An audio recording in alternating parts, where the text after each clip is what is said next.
Hey, you want to?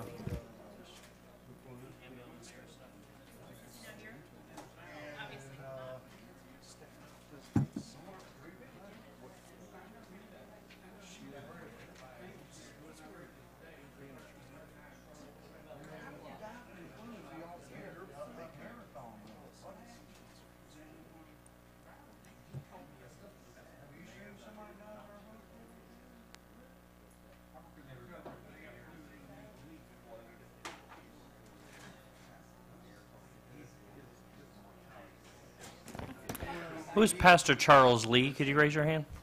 Okay, fantastic. And Pastor James Taylor. Okay.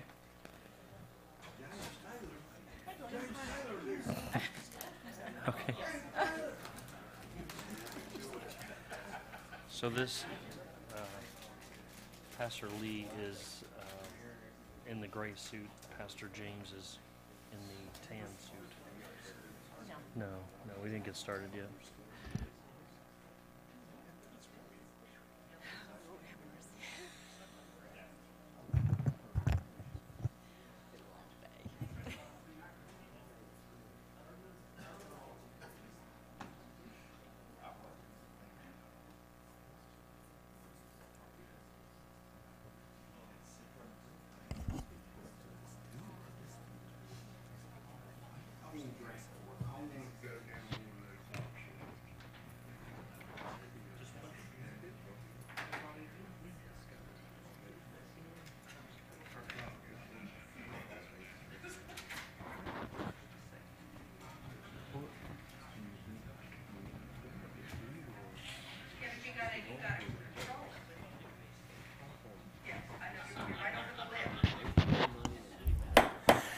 Good evening and welcome. We'll go ahead and begin this February 12th, 2018 regular City Commission meeting. Right after tonight's meeting, we will have a Board of Adjustment meeting to follow, so don't leave, rush out right at the end of the night. We'll begin with a call to order, and we'll have an approval of the agenda, followed by an invocation from Pastor Charles Lee from Bethel Church. We appreciate you being here tonight, sir. We'll follow that with our Pledge of Allegiance, and we'll move on to presentations. The first presentation is Business Spotlight. Item B is the Newberry Lions Club Elementary Art Exposition. That's always a fun presentation every year. Then we'll have a code enforcement overview. Then we'll move to citizens' announcements. These are the 2-minute non-controversial announcements.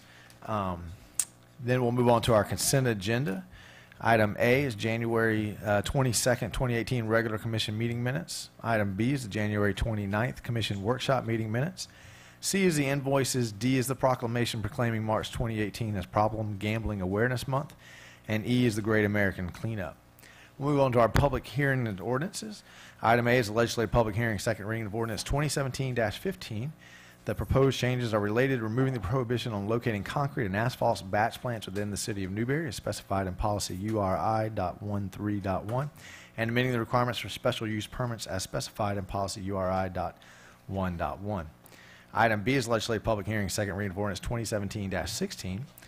LDR 17-06, the proposed changes are related to removing the prohibition on locating concrete and asphalt batch plants within the city of Newberry, as specified in section 4.17.4 and amending provisions of the special use permit requirement in section 14.8.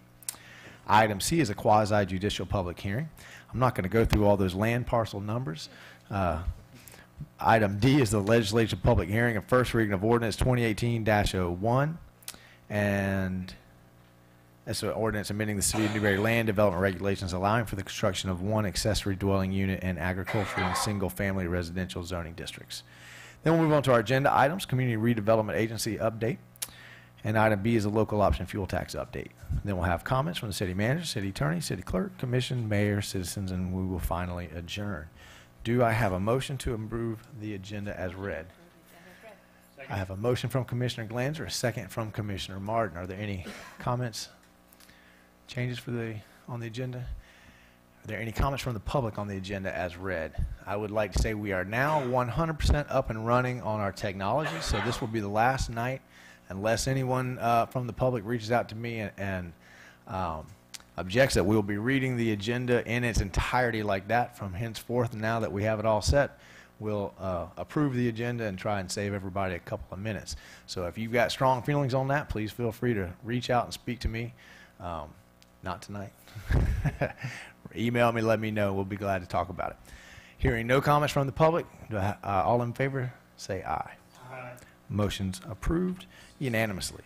Pastor Curtis Lee, will you join us up here, please, sir? And please, everybody, remain standing for the pledge afterwards. Welcome, sir. Good to see you again. Father God, you told us, God, that we give the praise to our Father, which art in heaven. Father God, we come down, God, asking you, God, to come and be the guest in this evening. In the name of Jesus, let your will be done tonight. Father God, you say where there is unity, there is strength. Where there is strength, there is power. God, even now with these commission meetings, God, Father God, unite these people together, God, these men, these women, God, for this community, God, for this state, God, for this city, God. God, we need unity in this place. God, we need unity in this city. God, we need unity in this state. Help us tonight, God. In the name of Jesus, let your spirit reign, God. Let your spirit rule tonight, God. In the name of Jesus. Even, God, the one that, God, is presiding over this commission meet tonight, God. Oh, God, give him wisdom and knowledge and understanding. In the name of Jesus. Give him wisdom for your people, God. Give him wisdom for this city, God. Help him strengthen him in the name of Jesus. Have your way, God. God, we need your will, God, for the police department to work together. God, for the city commission to work together. For the people to work together. In the name of Jesus, have thine own way, God. And we will give you the glory, God. We will give you the praise, God. And we, God, we will say thank you. Because, God, you said all things give you thanks. God, we thank you for these down, God, that's sitting upon this podium tonight. God, we say thank you for these people, God, that looking out, God, for the welfare of this city. And, God, we give you the glory, we give you the honor, and we give you the praise. This we ask in your Son, Jesus' name. Amen. Amen. Pledge allegiance to the flag of the United States of America and to the republic for which it stands, one nation, under God, indivisible, with liberty and justice for all. Thank you, Pastor Lee. It's been too long since I visited Bethel New Life Church. I need to come back. Okay. Is our volume still? Are we still good? No? Okay. We'll have a business spotlight. I believe manager will take us through that presentation. Thank you, Mr. Mayor. Yes, sir. As you know, we do this every month. I'd like to introduce Miss Crystal Blackwell and Miss Crystal Hodge. Would you mind standing up, raising your hand or something? And if you'd like to say a few words about the Golden Pineapple, you can come down. Otherwise, I'll say a few things. We compiled some information based on feedback from Crystal and Crystal. They've opened the Golden Pineapple Boutique. It's here on Main Street, State Road 26. They've been open for a few months now, in October 2017. As we say so often in our spotlights, both ladies graduated from Newberry High School. We like to keep it right here in Newberry. They're located at 25340 West Newberry Road here in downtown Newberry. Hours of operation are Tuesdays through Friday, 11 to 6 p.m., and Saturdays from 9 a.m. to 3 p.m. They offer scented candles, soaps, lotions, Alex and Ani bracelets. Did I say that correctly? Simply Southern T-shirts and so much more. During the holiday season, they are a collection site for the Marines, for the U.S. Marines Toys for Tots program. Thank you for that and for all that you do. And if you're looking for last-minute Valentine's gifts, be sure to visit the Golden Pineapple Boutique here in downtown Newberry. They can help you out, and they will hook you up. So thank you guys for opening a business. It's been great. We've been shopping there in our family.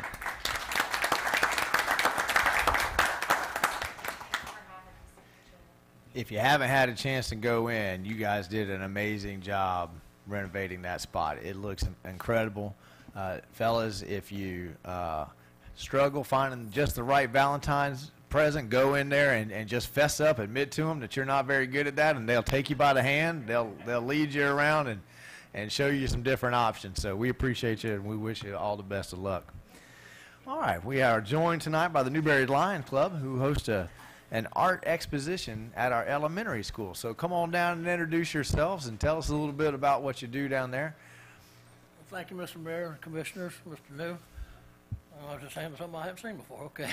Anyhow, I suppose we have a PowerPoint. Is that correct? Okay. So let's go ahead and view the PowerPoint, and that kind of explain everything that we've done the past week or so. As you see the galleries right across the street over here, the Firehouse Gallery. Thanks to Peggy Loa and Miss Linda and stuff, they do a super job. Believe it or not, this is the easiest project the Lions Club have, because that lady back there, that lady there, Miss Linda, and of course the Miss Lang at the school, they all take care of all the work, and all we do is go in and kind of take the glory. So we provide a little bit of food for the reception, and they go from there. It's a great deal. So this is our first place winners for the kindergarten. They did butterflies. I'm not going to attempt some of these names, but some of them did come to the reception, so we got pictures of those individuals. This is first grade right here. They did Van Gogh's Sunflowers, and those are easy names. We could have done them. Go ahead, please. There we go. And as you see, they just beautiful, festive colors. Everything was just so nice and organized, and the kids did a great job. And Miss Lang was there, and the kids love on Miss Lang. It's just so special to see. In this day and time where the school teachers aren't allowed to touch the children and stuff, and in Newberry we still touch our children and love on them, and that's great. It's so. I told the club back 2 weeks ago that we're going to be doing this reception, and it's the most fun thing we do all year long. It really is. It's a great deal. This is Monet's garden on the other side, within the other gallery, and as you can see, there was a lot of participation. Had a lot of participation. Peggy said a lot. They hung them all, so she knows. But there was a lot of people came out and participated in the reception that night. Several hundred people showed up to bring their kids out, and grandmothers and grandfathers and aunts and uncles and neighbors and everybody. They all came out with their kids, and it was interesting because someone would go outside, and grandma would come, and then they bring grandma back in, and they go outside, and the aunt would come in, and it was a big thing. We do thank the commission for being a part of this every year. Without you guys, it wouldn't work. So we bring our thanks for that. Any questions about anything? Well, we thank you guys. I know how much work it is. You can downplay it, but I know how much work goes into that from all parties. I can just imagine all those nails in the walls to hang up all those pictures and get all those rows straight. They And do I a know great that the job. parents at elementary school look forward to it, and they appreciate what you guys do. So on behalf of the commission, thank you. We appreciate it, and tell all the kids, all the winners, how proud we are of them. Thank you, sir. Does the commission have any? Hang for a while? I mean, Oh, yeah. Okay. It's How gonna be long will till it be up there? Be- Comes down Friday, so, yeah, yeah. this week. So That's parents, if because you our haven't got gallery- by. That's because our gallery is getting so busy. They really and truly are changing out a lot quicker now than they used to. They are. Thank you all. Commission have any other questions for the Lions Club? All right, thank you, Lion Ken. We appreciate you. We'll move on to item C, which is a code enforcement overview. I believe this is the first time we've had you in front of us here. Mr. Wolf? Good evening, Mr. Mayor and Commissioners. My name is Rick Wolf, and I'm your new Code Enforcement Officer, and I'm happy to be here. We're happy to have you here. Excited to help out Newberry. And tonight I would like to share with you a little bit about an overview of code enforcement and the process, how it works in the state of Florida, and also share a little history with you on how we got to where we are today. As far as oh, here's the. Let's see.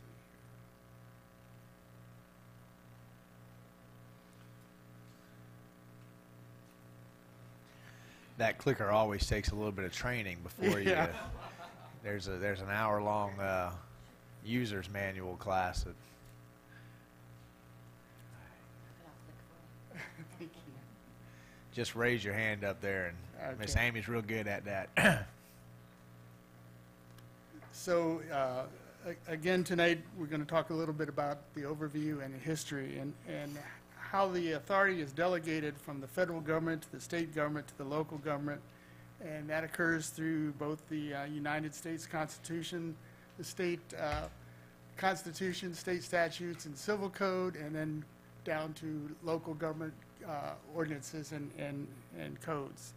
And as far as the forms of government, we have the under the state of Florida, we have the counties and municipalities or cities and towns, and they're afforded in many cases home rule, and that home rule is provided for so that you have authority that you can control different than the state and the federal government. Oop, I think we're back You're in back in business here. control, yeah. So, and those specific powers that are delegated to the local government are enacted typically by legislation. The state has granted certain powers and duties to counties and cities. A lot of that in the county's cases is found in Chapter 125 of Florida statutes. With the municipalities, it's in Chapter 166.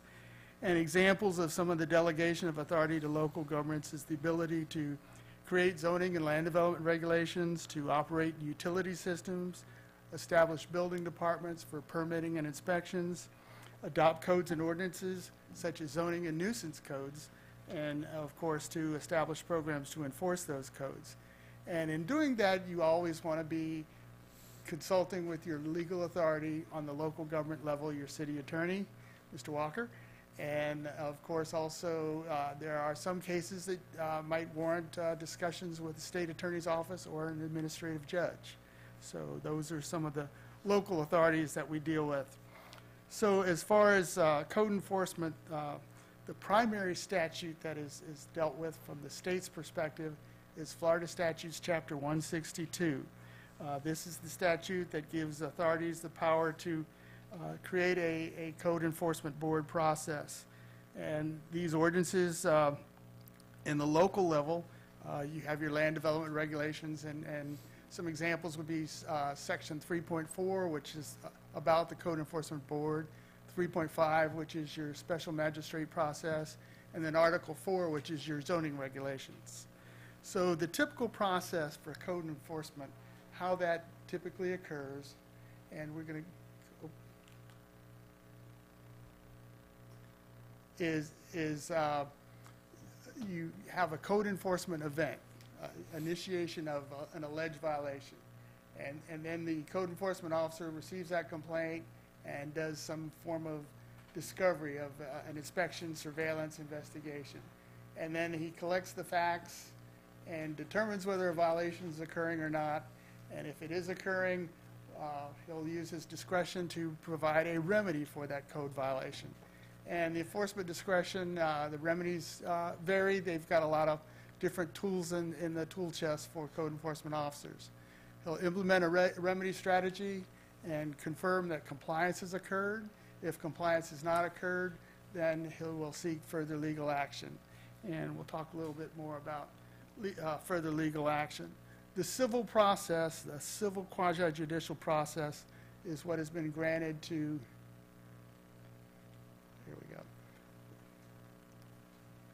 go, in order for governments to achieve compliance and expedite the process. It seems like it's jumping one here.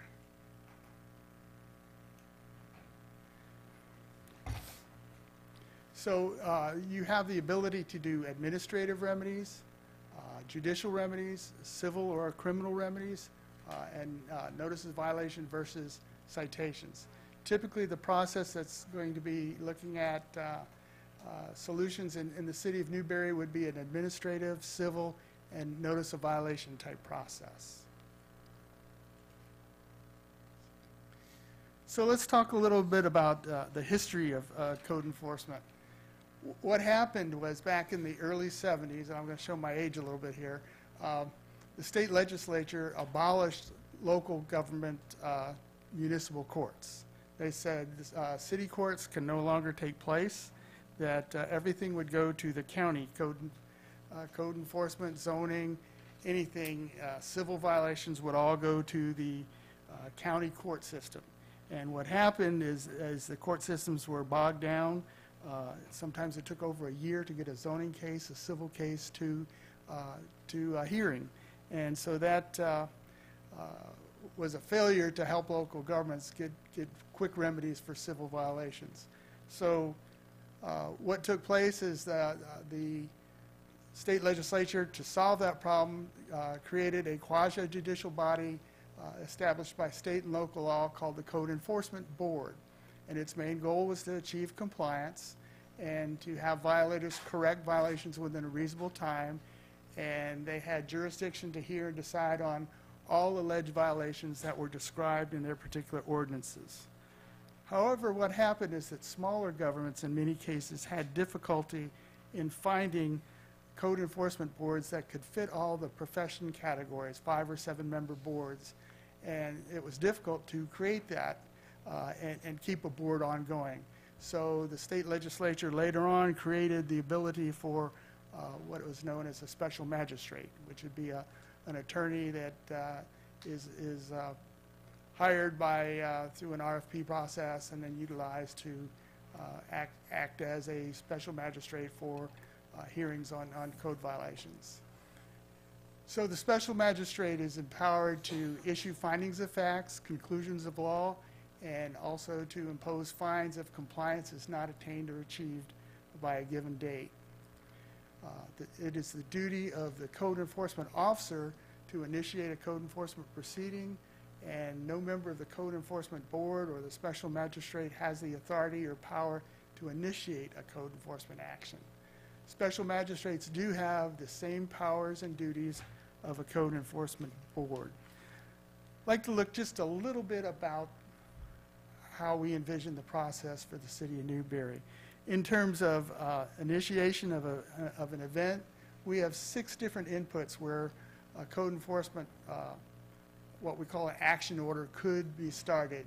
The telephone call, an email to the code office, the Discovery Newberry app on your mobile phones, the Newberry website where you contact us, or through other members of Newberry staff or other agencies, or through patrol and surveillance of the particular neighborhoods. So any one of those 6 inputs could result in the creation of an action order. This action order is the starting of an alleged complaint. We determine whether a violation exists through getting the facts, looking to see if it's our jurisdiction, research and collaborate with others that have been witnesses to such event, investigate the code, interview and inspect, and then ultimately evaluate and determine whether a violation does occur. If no violation occurs, no action, the action order is closed. Or in some cases, it may be a problem, but it may not be a code enforcement problem. An open burning case may be referred to the State Division of Forestry or the Fire Department. An animal control case may be referred to Animal Services. Mr. Wolf, I don't see Facebook on that list anywhere. Is that an oversight, or is complaining on Facebook, is that not going to initiate an actionable order process? Just want to be clear. Great. That's a good idea. You know, No. Be careful now. Be careful. I was not, Rick, you're new around here, aren't you? I am. No, the Discovery Newberry app is Closest to social media we have, and it's Right, at absolutely, this I point in agree. time. Discover Newberry app is great. All right. But Just making sure we're all on the same Facebook page. is another good option that we'll look at. Thanks for bringing that up. Yeah. And once we get a determination that a code violation occurs, we have 3 options to, one, provide contact and education. And I've always said that you get more with sugar than you do with salt. And good communication and contact and education helps resolve about 80 to 90% of the problems. The next step would be a courtesy type notice, like your door hanger notice or personal contact and leave a note. And then finally, if there's no other alternative, a notice of violation, a formal notice of violation that meets the process of Florida Statutes 162. If there is no violation, you close the action order. So the output would be that the violation is corrected, no further action. If it's not corrected, you open a code enforcement case. And at that point, if the code enforcement case is not corrected by the time given, then it would be referred to the special magistrate for a hearing. So you're discovering a violation, You send the notice, discover the violation, send a notice. If the violation is corrected, no action. The statement of violation for a request for hearing is very important. So there's two notifications, the notice itself and the statement of hearing that creates a hearing before your special magistrate. At that point, again, if the violation is corrected, you close the case and there's no further action. If it's not corrected, the special magistrate has the ability to levy a fine, to give a time certain to correct by, or a fine be given. Ultimately, there are cases where fines are rarely filed for noncompliance after hearing. Hopefully, the special magistrate's action can resolve cases. And there is extremely rare cases the possibility of foreclosure. That's only as a last resort, and it's only with the blessing of the City Commission. Certainly, you don't want to acquire a property that's got additional tax liens or other problems that gets us in a worse situation. So the standard operating procedure, again, to determine if a violation exists, to notify the violator of a reasonable time to correct, and to issue a formal notice of violation if necessary, and if the violation continues, to send that to the special magistrate for hearing. And the hearing is scheduled with written notice provided to the violator. There's two important things about providing a hearing process and notifying the violator. The first is due process, and your city attorney will tell you that we need to do this in a formal process that meets Florida Statutes Chapter 162.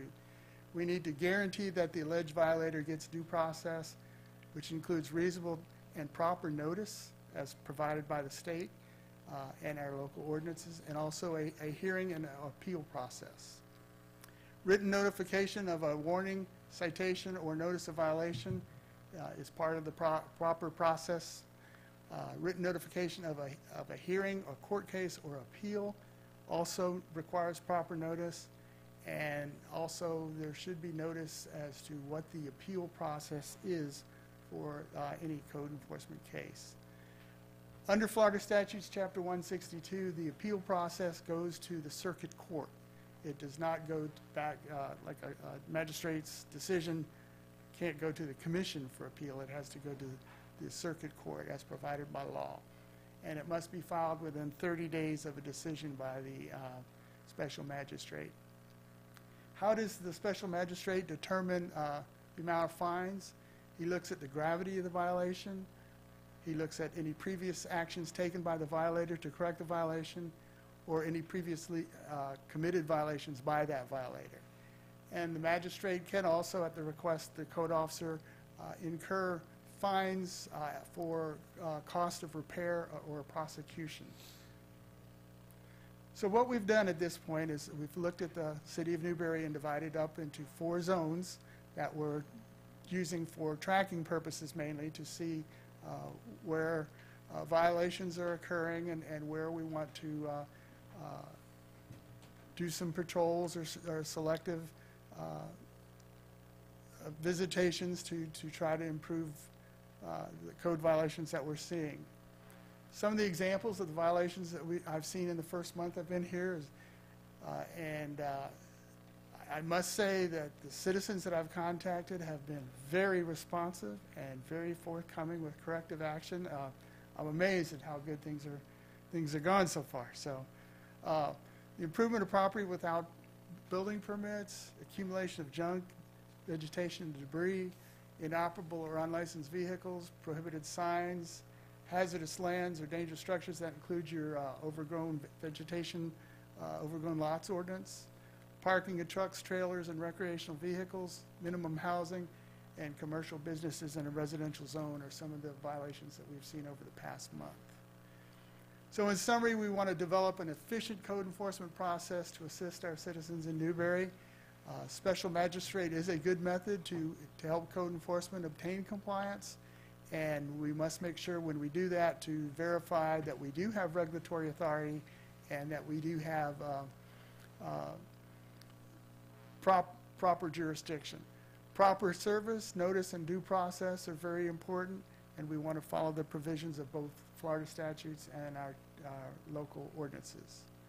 Be happy to answer any questions, and again, I appreciate the service that you provide for your citizens. Does the commission have any questions? Commissioner Farnsworth? Thank you, sir. I know you're new, and I was just kind of curious if you had a chance to take a look at some of our codes, and do you feel that they need to be modified in some ways? I believe that you do have a good set of codes for quite a few of the violations that we would typically come across. Codes are an evolutionary process, and they can always be tweaked and made better. There's things that you find out over the years, like does it say that the owner of the property will be responsible, or does it say the owner, agent, tenant, or so there's little things that could probably be tweaked. I have been pretty busy where I haven't had a chance to sit down and really digest some of your ordinances and codes yet, but I'll be glad to do that when I can. Very awesome. Thank you. Any other questions, comments? Welcome. You know, a lot of folks are probably wondering, well, why did we go through that level of detail for codes enforcement? So I think we are, you know, trying to let folks know that we are signaling a shift. I believe, as Mr. Wolf said, most folks who are out of ordinance in the city of Newberry are out of ordinance because they don't know. Once you let them know, they comply, they fix it, you know, especially once you explain to them. We've had the kitten gloves on for a long period of time, and there hasn't really been a next step. But now we do have the special magistrate. We have Mr. Wolf. So when Mr. Wolf comes and sees you, please work with him, and let's keep that friendly atmosphere going. And we went through the details and the steps where once we talk and we communicate and it still breaks down, that's kind of where we're headed with the process at that point. So again, I think that only applies to a small number of people, but we are entering into a new era of code enforcement in the city of Newberry, and so we expect some growing pains along with that. So we're doing our best to communicate with everybody about the process and how to go about it. We have 6 methods for you to report a code violation. Again, I said it in jest before, but none of those methods are social media, except for the app, which doesn't quite count as social media. But you have 6 different ways that you can go about letting us know that will actually initiate the process. So welcome you to the city of Newberry. We appreciate your professionalism. We look forward to working on some of those long-term running issues and getting those cleared up. I know there's a lot of residents out there who are pretty excited to move on some of those issues. So thank you for coming and presenting to us here tonight. Thank you. Thank you. All right. This time we'll open the floor to citizens announcements. Remember, folks, these are the 2 minutes. There's a garage sale happening. There's a flea market. Lion Ken, come on down. Don't forget to introduce yourself. Okay. Mr. Mayor, Commissioners, Mr. New, my name is Ken McIntosh. I'm the president of the Newberry Lions Club. And I want to put something out here for you. 1943. Anybody know what happened in 1943 other than we were at war? Lions Club. Newberry Lions Club formed on March 23rd, 1943. Just to give you a couple of facts about 1943, you could not buy a new automobile in 1943. Try to find a 1943 car now. You can't find them. They were issued for government only, for wartime, or police. That's it. A new car cannot be bought. So our dealers became collection points for war effort, and all kinds of things happened. So it's going to be interesting to follow up on what happened in 1943, but where there's a need, there's a lion. And there's obviously needs in Newberry in 1943, so Lions Club formed. So in celebration of that, we are going to do a 75th year anniversary at the Municipal Building on March 23rd. It happened to be a Friday night. We would love for you guys to come out. It's 7 p.m. at the Municipal Building. We have a dynamic speaker coming in. He is a past international. I'm sure all y'all know that the Lions Club is international. It is the largest service organization in the world. And a past international director is coming to Newberry to speak to us. And it is going to be awesome. The man is a fireball. And he's in his 70s, so he's really an incredible individual. He's going to be here. coming up from Miami Shores. He's really a great Don't guy. forget to introduce him before your time runs out here, Lang. His name is Stacy Jones, Pastor International Director Stacy Jones. The cost is $30 per person. A great steak dinner was going to be included. It's going to be a great night, and 7 o'clock at the municipal building. March 23rd. March At the municipal building, 23rd. 7 o'clock. You can't, and if you were there last Saturday night, you know the Lions Club does a great job with that building. Absolutely. Thank you, sir. Other citizen comments. I hear we have a new pastor in town that'd like to introduce themselves. Thank you, please. Hang on one second. Let Line Jack get out. Thank you, sir. We appreciate you guys coming out tonight. Yes, sir. All right. Welcome, Mr. sir. Mayor, Commissioners, good evening. My name is Elder James Taylor, and this is my wife, Sheila Taylor. Nice And to we're meet you. the interim pastors at Jones Temple Church of God by Faith here in the city of Newberry. We're citizens of Alachua County. I work at Shands, and my wife also. I work in the pharmacy, and my wife worked with admission. 34 years of service there. We're looking forward to working hand in hand with the local pastors and the community and the city officials to try and help make Newberry be what God intended for it to be. Our service is Sunday school at 10 o'clock, morning worship at 11:30, Bible study on Wednesday. We would love for you all to come out and support us. Whatever we can do to help make the city what God wanted it to be, that's what we're willing to do. Thank you for this opportunity. Well, thank you for coming out tonight and introducing yourself. Does anybody have any questions? What time are your Mr. Sunday Glazer? services? Sunday school is at 10, morning worship at 11:30. 11, okay. Thank Yes, you. ma'am. Jones Temple Church of God by Faith. 610 252 2nd Street.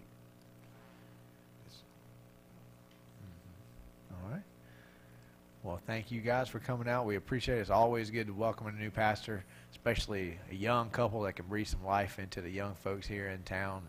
Yes, sir. I always find that so beneficial to have people who can still talk to the kids, you know.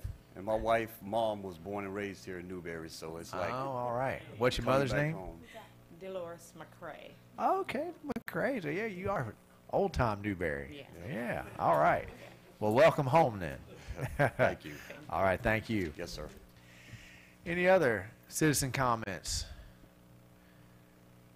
Seeing none, we will move on to the consent agenda. Do I have a motion to approve the consent agenda? Mr. Mayor. Hang on one Mr. Mayor. second. Now, you know we already read the consent agenda. Don't throw me a I do. curveball here, Mr. Manager. I do, and I failed to request. I guess I was getting all worked up for the business spotlight, and I did not pay close enough attention. The Great American Cleanup was inadvertently put on the consent agenda. We need some feedback from the commission, and we'd like to pull it off and make it item C under agenda items, because Jamie wants to be here all night. 10-4. All right. With that amendment, do I have a motion to approve the consent agenda minus item E? I have a motion from Commissioner McGee, a second from Commissioner Coleman. All those in favor signify by saying aye. Aye. Motion passes unanimously. We'll move on to our public hearings and ordinances. We'll start with item A, which is legislative public hearing, second reading of ordinance 2017-15. Wendy, are you going to lead us through this item?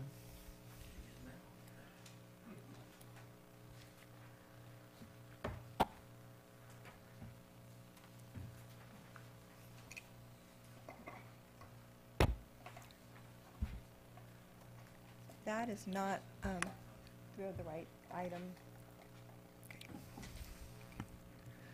We'll swap it around here in a minute. So the application tonight that we're looking at, this is the comprehensive plan amendment and the land development regulation change dealing with batch plants. So we're looking at CPA 17-03 and LDR 17-06. So in looking at those, do we have that one, or we're working on it? Okay. I'm Wendy Kinzer, City of Newberry's principal planner, and the application before you is one that you all heard back in October. October 23rd, you transmitted this application to the state for its review. The Planning and Zoning Board had heard it back in August, and October 2nd made a recommendation to you You had your first public hearing, it got transmitted, then at that time, we wait for comments to come back from the state, and those comments were back at the end of December, and you have those in your packet as, I think, attachment 2. And then you also, look at the next step. Once you have that part of the process done for transmittal, and now it comes back to you for adoption. So you have the comments from the state, and none of those were adverse. They had no issues. And so now, tonight is before you to consider adoption for this for this item. You have an ordinance before you. It's 2017-15 for the comprehensive plan amendment. And in those requirements, looking at the purpose for that, we're talking about allowing batch plants as a special use permit process through your zoning regulations. So we have to amend our comprehensive plan to allow those kinds of uses. Originally, we had some interest expressed. People were asking about batch plants, and they were allowed in the city of Newberry. We did some research, found out they were prohibited in our code. If you recall, we discussed that back in October, and because it was prohibited, we went through and checked around to make sure to see what was going on, and found out that the other jurisdictions around us, the municipalities and the county, all allow that, and there wasn't any scientific reason, any evidence that we could find that would justify prohibiting those, because they're different. They're different type of use than the intensive industrial use, like a rendering plant that you would definitely want to prohibit in certain areas. And this provision would be allowed only by special use permit and in the industrial or intensive agricultural land use categories. So once you change your land use to allow it, then you would go through a process of getting a special use permit, or the applicant would have to request that. And if you approve that, you could place conditions upon it. And there's also provision that the Planning and Zoning Board recommended to you, and that you also transmitted to the state as part of your approval on first reading. And that item would be to allow the requirement for an additional report to be generated by a consultant if need be. If you felt that there were some extenuating circumstances that you wanted further research, then that's a provision in your code that would be a part of that if you adopted this ordinance. So tonight before you now is the comprehensive plan amendment ordinance, which is 2017-15. And if you choose to approve that, then you would go through, and the next item is the land development regulation change, and that's ordinance 2017-16. And that ordinance, if you chose to adopt that, that's contingent upon approval of the comprehensive plan amendment ordinance. So I thought I'd try to talk about those together. We don't have our PowerPoint, not showing up, so let's, You did a if you have any wonderful questions. job of going by memory through it, so well done. Thank you. All right, Scott, you want to go ahead and read it by Mayor, ordinance? happy to do that. This is ordinance number 2017-15, an ordinance of the City of Newberry, Florida, amending the text of the City of Newberry Comprehensive Plan as amended by amending policies URI.1.1 and URI.13.1 of the future land use element in accordance with Chapter 163.3177 of the Florida statutes, relating to concrete and asphalt batch plants, providing severability, repealing all ordinances in conflict, and providing an effective date. The appropriate motion is to pass ordinance number 2017-15 upon its reading by title only. Do I have that motion?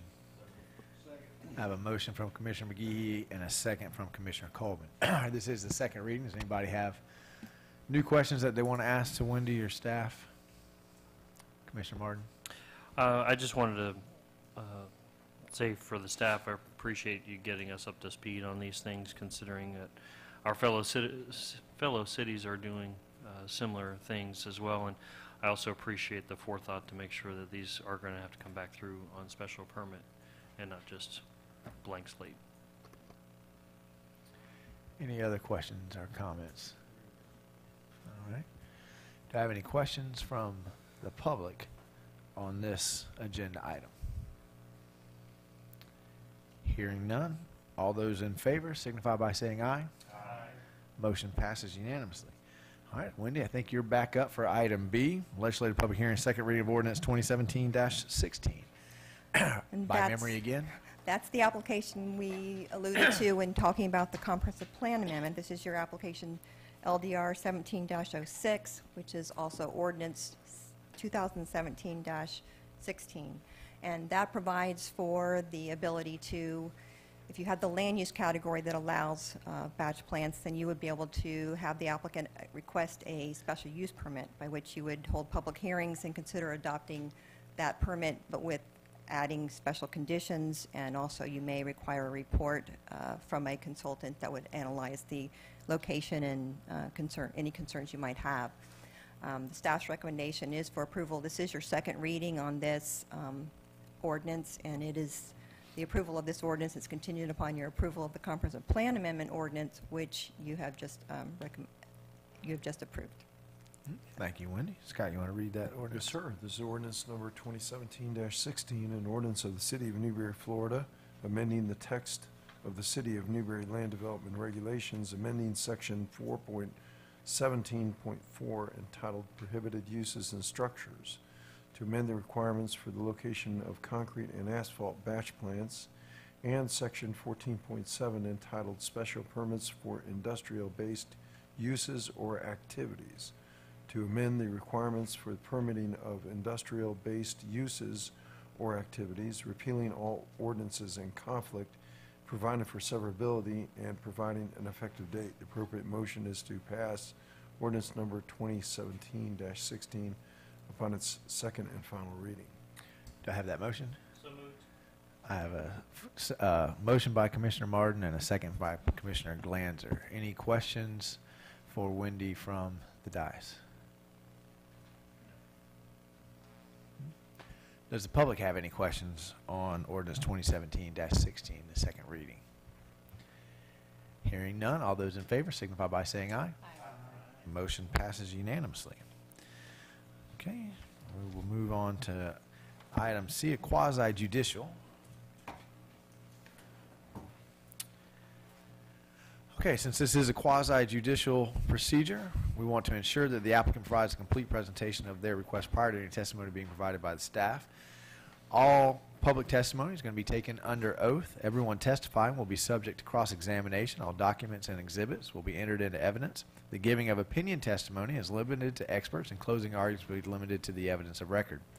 The procedure we're going to follow this evening is that we will first hear from the applicant with no time limit. Then the applicant will be subject to cross-examination. Then staff will enter the staff report into the record and answer questions. Fourth, the applicant will have the opportunity for rebuttal of any testimony against the application. Fifth, the floor will be open for public comment, with each presentation being limited to 5 minutes. Members of the public will have an opportunity to question the applicant or staff. The applicant will have an opportunity for closing arguments. Then the public hearing will be closed and the commission will enter into deliberations. If you're here tonight to speak on this agenda item, please stand so that we can administer the oath. If you think there's any chance at all you might want to get up and speak, please stand now and we'll just get everybody at one time. Scott, will you administer the oath to? You swear or affirm to tell the whole truth and nothing but the truth, Brian? I do. Thank you. He has been sworn. Thank you. Could we go down the commission, and would you sound off if anybody's had any ex parte communication on this agenda item? Commissioner Coleman? Commissioner McGehee? Commissioner Farnsworth? Commissioner Martin? Commissioner Glanzer? And I have not either. Scott, have we hit all the right boxes? Hit all the right buttons. Thank you. Okay. Are you representing the applicant? Yes, Mr. Mayor, the applicant in this situation is actually the City of Newberry. We are requesting to amend our own future land use map. I guess you could say that the applicant are all of the different owners of the parcels, but collectively they've been put into this ordinance. As mentioned before on first reading back in November, this is a cleanup to bring the future land use map into compliance with the annexation that was completed in 2016, the end of 2016. We had the first reading in November. At the commission meeting, we submitted the transmittal documents to the State Department of Economic Opportunity, and they notified us a couple of weeks back that they had no comments and no conditions on the application. So the next step is to enact the ordinance changing the future land use map to include these properties into the City of Newberry future land use map. Does that complete the applicant and the staff presentation all wrapped up into one? Yes, sir. I assume you don't want to rebut yourself. I could try. Okay. Spin All right. around. Does the commission have any questions for Brian on this? Okay, thank you, Brian. Is there public comment? Hearing none. Do you have a closing argument, Brian? Just checking my boxes Spin here, around and making get- sure. Okay. Got that checked. Public hearing is now closed, and the commission will enter into deliberations. Commission, thoughts, questions? Everyone ready to make a motion? I have a, Mr. Mayor, if you'd like, I'll go ahead and read Please. it by title only. This is ordinance number 2017-34, an ordinance of the City of Newberry, Florida, amending ordinance number 4-91 as amended relating to an amendment of the future land use plan map of the City of Newberry Comprehensive Plan under the regular amendment procedures established in sections 163.3161 through 163.3215 of the Florida statutes, providing for a change in land use classification from Alachua County rural agriculture less than or equal to one dwelling unit per 5 acres to City of Newberry agriculture less than or equal to one dwelling unit per 5 acres of certain lands within the City of Newberry, Florida, providing severability, repealing all ordinances in conflict, and providing an effective date. The appropriate motion is to pass ordinance 2017-34 upon its reading by title only. Commissioner McGee, is that your motion? I have a motion from Commissioner McGee, a second from Commissioner Glanzer. We've closed public comment on this, so all those in favor signify by saying aye. Motion passes unanimously. Good job staying right there, Brian. We'll move on to item D, it's legislative public hearing and first reading of ordinance 2018-01. Go ahead, sir.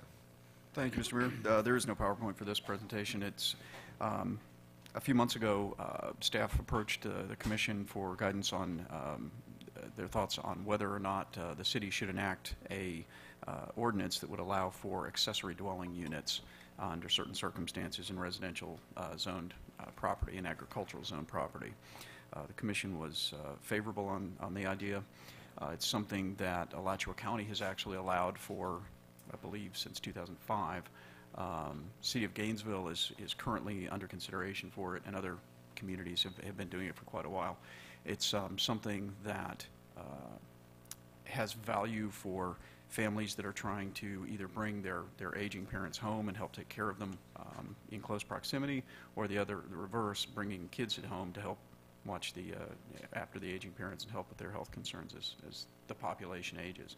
So it's kind of evolved from something that started in very high-density urban areas and is now spread out to lower density in areas just for practical considerations. It's something that a lot of families could really benefit from, and the commission directed staff to go back and draft an ordinance, which we did, which is the ordinance before you, 2018-01.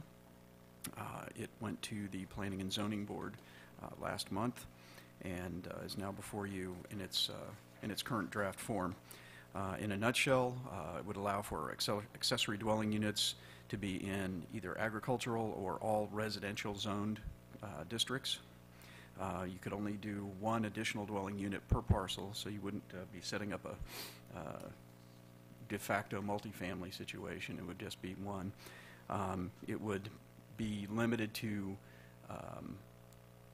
the family, the owner of the property would have to live in either the principal residence or the accessory dwelling unit, either one, but it wouldn't be a situation where you just have landlords setting up an accessory dwelling unit to rent both units. This would be the idea being to benefit families. It would have to match the general style of the home, the principal residence that it's being built, either attached to or separate from, but it would still be in the same character of the principal residence, so that it would basically blend with the principal residence and presumably the area around it. It would have to, of course, comply with all the zoning standards for the zoning district that it's in.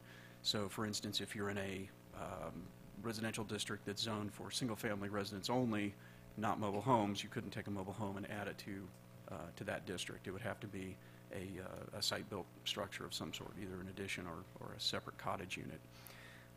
However, out in the agricultural areas or areas that are zoned for mobile homes, you could conceivably have 2 mobile homes on the same property if they can fit within the setback lines and other restrictions. And so there would be some instances where you could have 2 mobile homes on the same property. Let's see. Size-wise, there is a limitation. It would be the greater of 50% of the principal residence or 1,000 square feet, whichever is greater. So you wouldn't be building an ADU that was larger than the principal residence. It would be limited. And if centralized water and wastewater system is available, then they would be required to hook into that. And then the ADU could not be sold separately unless you had a situation conceivably maybe in an agricultural area where you actually had enough land that it could be severed as a regular lot split would be done. In that situation, then maybe they could sell it because they'd go through this lot split and they'd have the 1 unit per 5 acres would still be complied with. And so, in a nutshell, those are the primary conditions that have been placed. Okay. Questions? Scott, this seems like a good item to hear the discussion before we have a motion in case the discussion changes the agenda. Would you agree? Okay.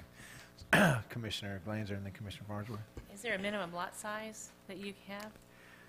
As long as the ADU and principal residence comply with the zoning setbacks, there isn't a minimum size, but you would be naturally constrained.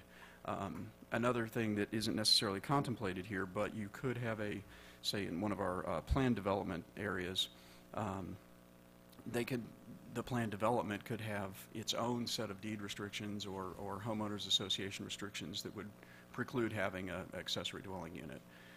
That would still be acceptable as well. It would be in their documents, though. But as long as it will comply with the setbacks and other zoning district requirements, there's no minimum. You still have the floor, Commissioner Glanzer. I just thought of one more question. So say you had, there's a subdivision south of town that has 3-acre lots, and say a buyer comes in and they want to build their family home there. Can they build this ADU at the same time? Could they have 2 units built at the same time, knowing there'd be a need for it?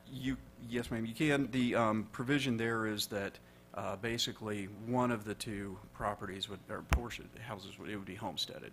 You'd have to either prove homestead in advance, or you would sign an affidavit stating that it was going to be your homesteaded residence once it was constructed and completed.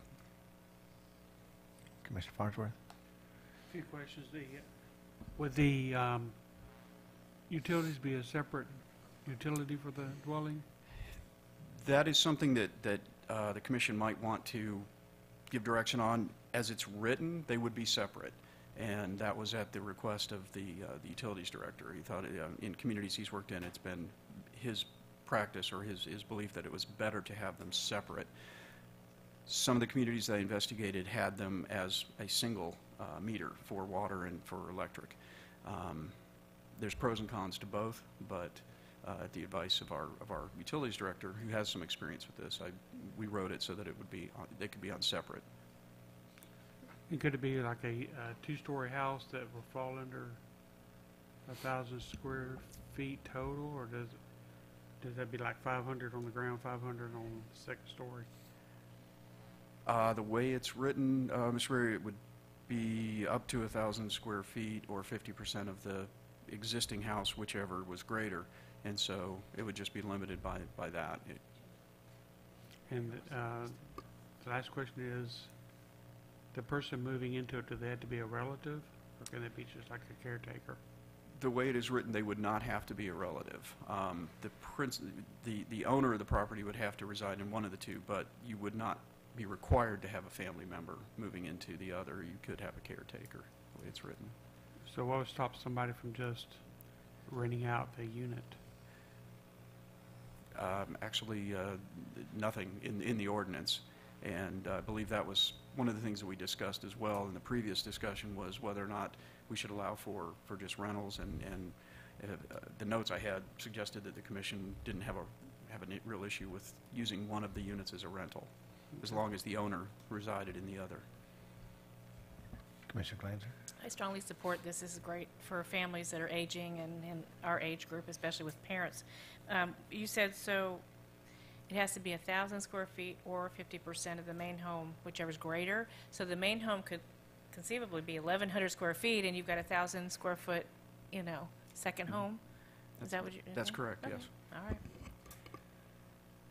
Ryan, what if I'm picturing someone in a single wide mobile home who wants to bring in another single wide mobile home? What's the average square footage in a single wide mobile home? Does it fit the criteria, or would that preclude somebody from being able to set up a home it's hard to get much smaller than a single wide mobile home? So if they want to bring in, their mother-in-law in a single wide mobile home on the other end of the 5 acres, Well, 1,000 feet or whichever greater.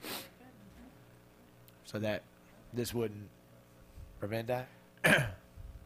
It's been a long time since I looked at floor plans for single-wide mobile homes, but I do think that there's quite a few that are under the 1,000 square feet. And in fact, now that I think about it, you could actually, under this ordinance, you could bring in one of those tiny homes or what they call the park units that would comply with the ordinance.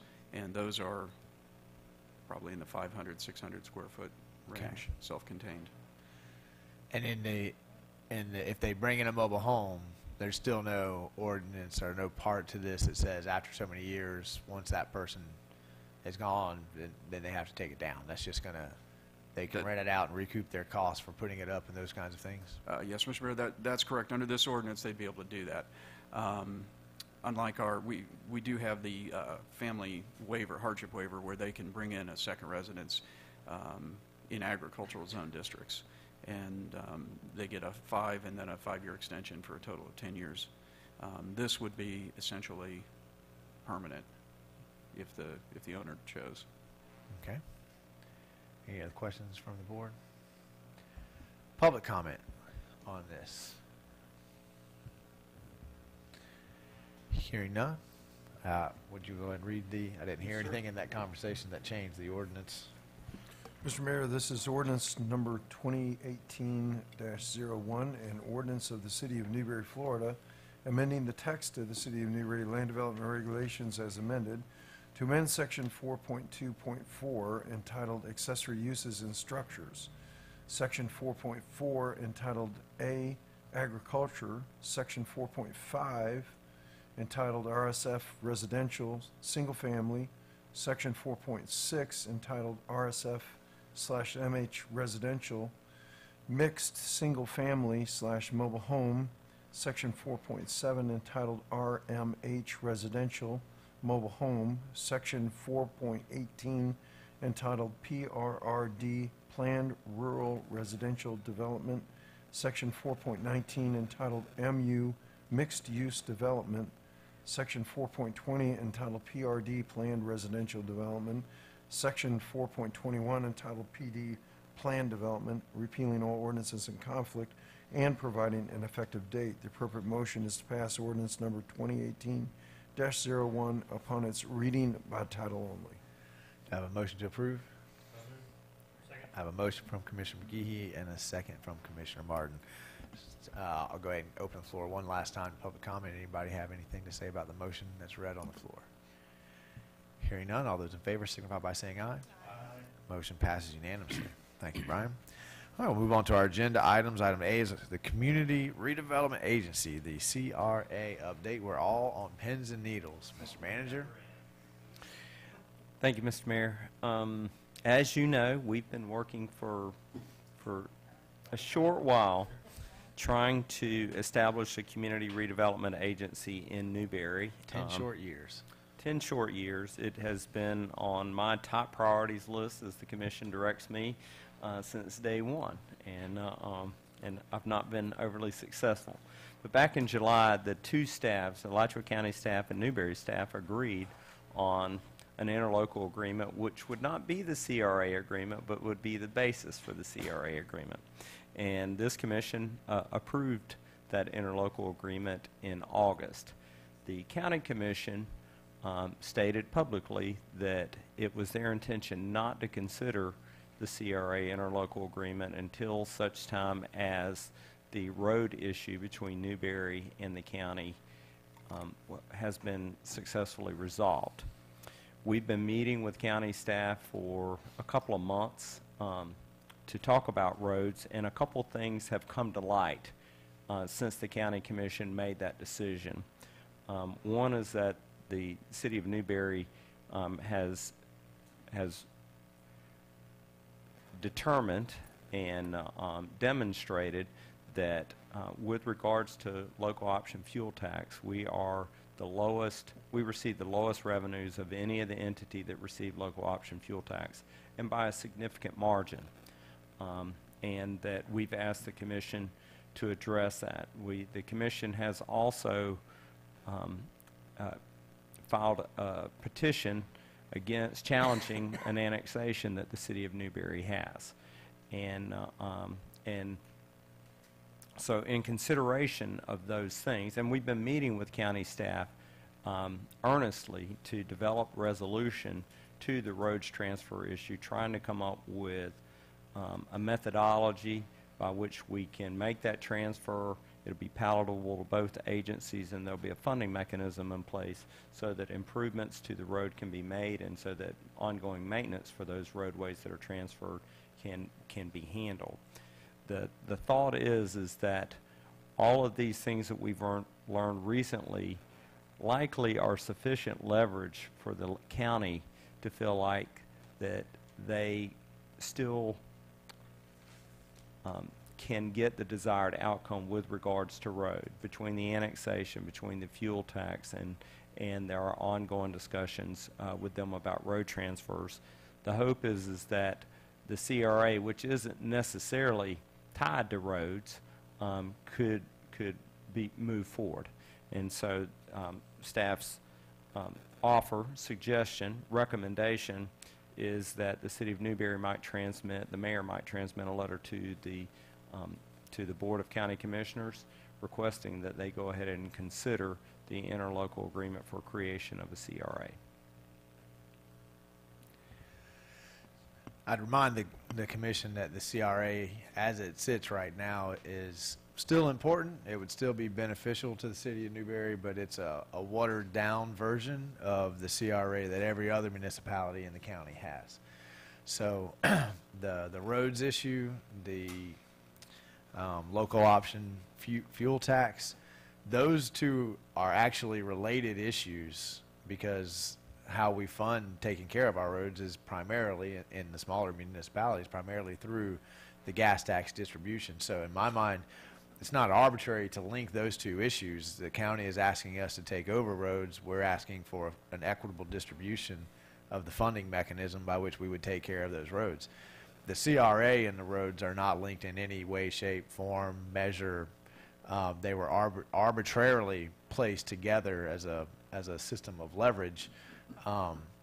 So I would be happy to submit that letter asking them to move forward with the CRA. This board I was extremely proud of. It was an incredibly magnanimous gesture to say that if the roads are inside our city, we want to be responsible if they don't serve the larger county. But at the same time, we have to have the funding appropriate to then take care of those roads. It'd be irresponsible to take on roads and leave out the funding to take care of those roads and put that burden on our residents. So it would be important to get the CRA. It would be valuable to get the CRA, but the CRA, I think the mismanagement on the county's part about trying to hold the CRA as a strategic leverage point has been a misstep, because in its current version, it's not nearly as valuable as the gas tax distribution and the roads is. That's millions of dollars that they're asking for us to take on responsibility for in return for hundreds of thousands of dollars over a 20-year period of time. So I'd like to move forward with the CRA. It's my understanding that the majority of the county commission is it consents to the current CRA as it sits. There is still some issue on some of the land that's in the CRA, and if the county removes that land, then the CRA would be virtually worthless at that point. The CRA as it sits has some value, but only with that land intact. So if they remove that land, then it's essentially, in my mind, done as a negotiating point, because it's not worth the staff time at that point. The only reason why it's worth the time for us to continue is because our staff has already put in all the time. So we're here at the end. So I think it is important. I'd love to see us get it, but it's not worth trading out for these other issues. Commissioner McGehee. I agree with what you're saying about the staff time and the watered down. I mean, I was a really big proponent of this when we started, and it's just slowly been eaten away through negotiations. If you send this letter and they say no dice, we're not doing that. We're gonna hold. I'm wondering what our next step's going to be, because I'm just about fed up with it. I mean, I hate it. I hate that we've spent this much time, and I agree we've got to try to, at this point we have to try to get it. But, there comes a time when you just have to cut bait, and, I feel like we're quickly getting there, and I'd just like to know what the rest of the commission thinks, because I hate that we're right here at the end, and it's being used as a tool. It just really, and it's not really tied to anything. I think that's the part that really bothers me. It's more of just a power play, and I'm hoping we can get everything worked out. I know that there are some issues, and I know where I stand on it. If minds are changed and the parcels of land that are, in contention, if they're taken away, I'm ready to just walk away from it. I don't want to spend any more staff time on it. I think that's a good question to get some guidance from the commission. At some point, it just does become throwing good money after bad to continually send staff into these negotiations. So, and I think that's kind of the point of sending the letter. Let's send the letter. The city of Newberry is the only remaining city in the county that doesn't have a CRA, and I think that bears worth that repeating, is that the city of Newberry is the only city in the entire county that doesn't have a CRA. And the answer to that question, when I pose it, is why the city of Newberry, after 10 years of asking for our CRA, doesn't have one, is always wanting. There's never a good answer. We've been on the verge of agreeing, probably for the past 6 years. We've been right there, and the metaphor of bait is a good one, because it always is dangled out there to us. Well, if we'll do this and this, then we can make progress on the CRA. So I think, my suggestion would be to submit the letter. Let's keep our fingers crossed that we're entering a new era of cooperation with Alachua County, and I know that we all sincerely want that. We've done the staff time. They've done the staff time. Let's submit it to them and say that this has nothing to do with any of these other issues. Let's move forward on this issue. At that point, I'd be willing to just sit back and put the ball in their court. If they say no, then I would just say that we direct our staff time to other endeavors. If they come back and say we'll sign off, great, we'll sign off on it then. But I would pull it out of any negotiation tactics at that point. Would the commission be? Commissioner Glanzer? If they end up saying no, can we come back, a year or two later and start over again? I mean, Well, I don't think that it'll still be there. All the work is there. So Yeah. what I mean by pulling back is that right now we're continually talking about it mixed up in lots of other questions. So I would say we're no longer pursuing this area. It's there. If your board changes its mind and decides to treat Newberry in the same manner that it's treated every other city in the county and do it, we would love it, and it's still there whenever you're ready to move on it. But we're no longer going to use it.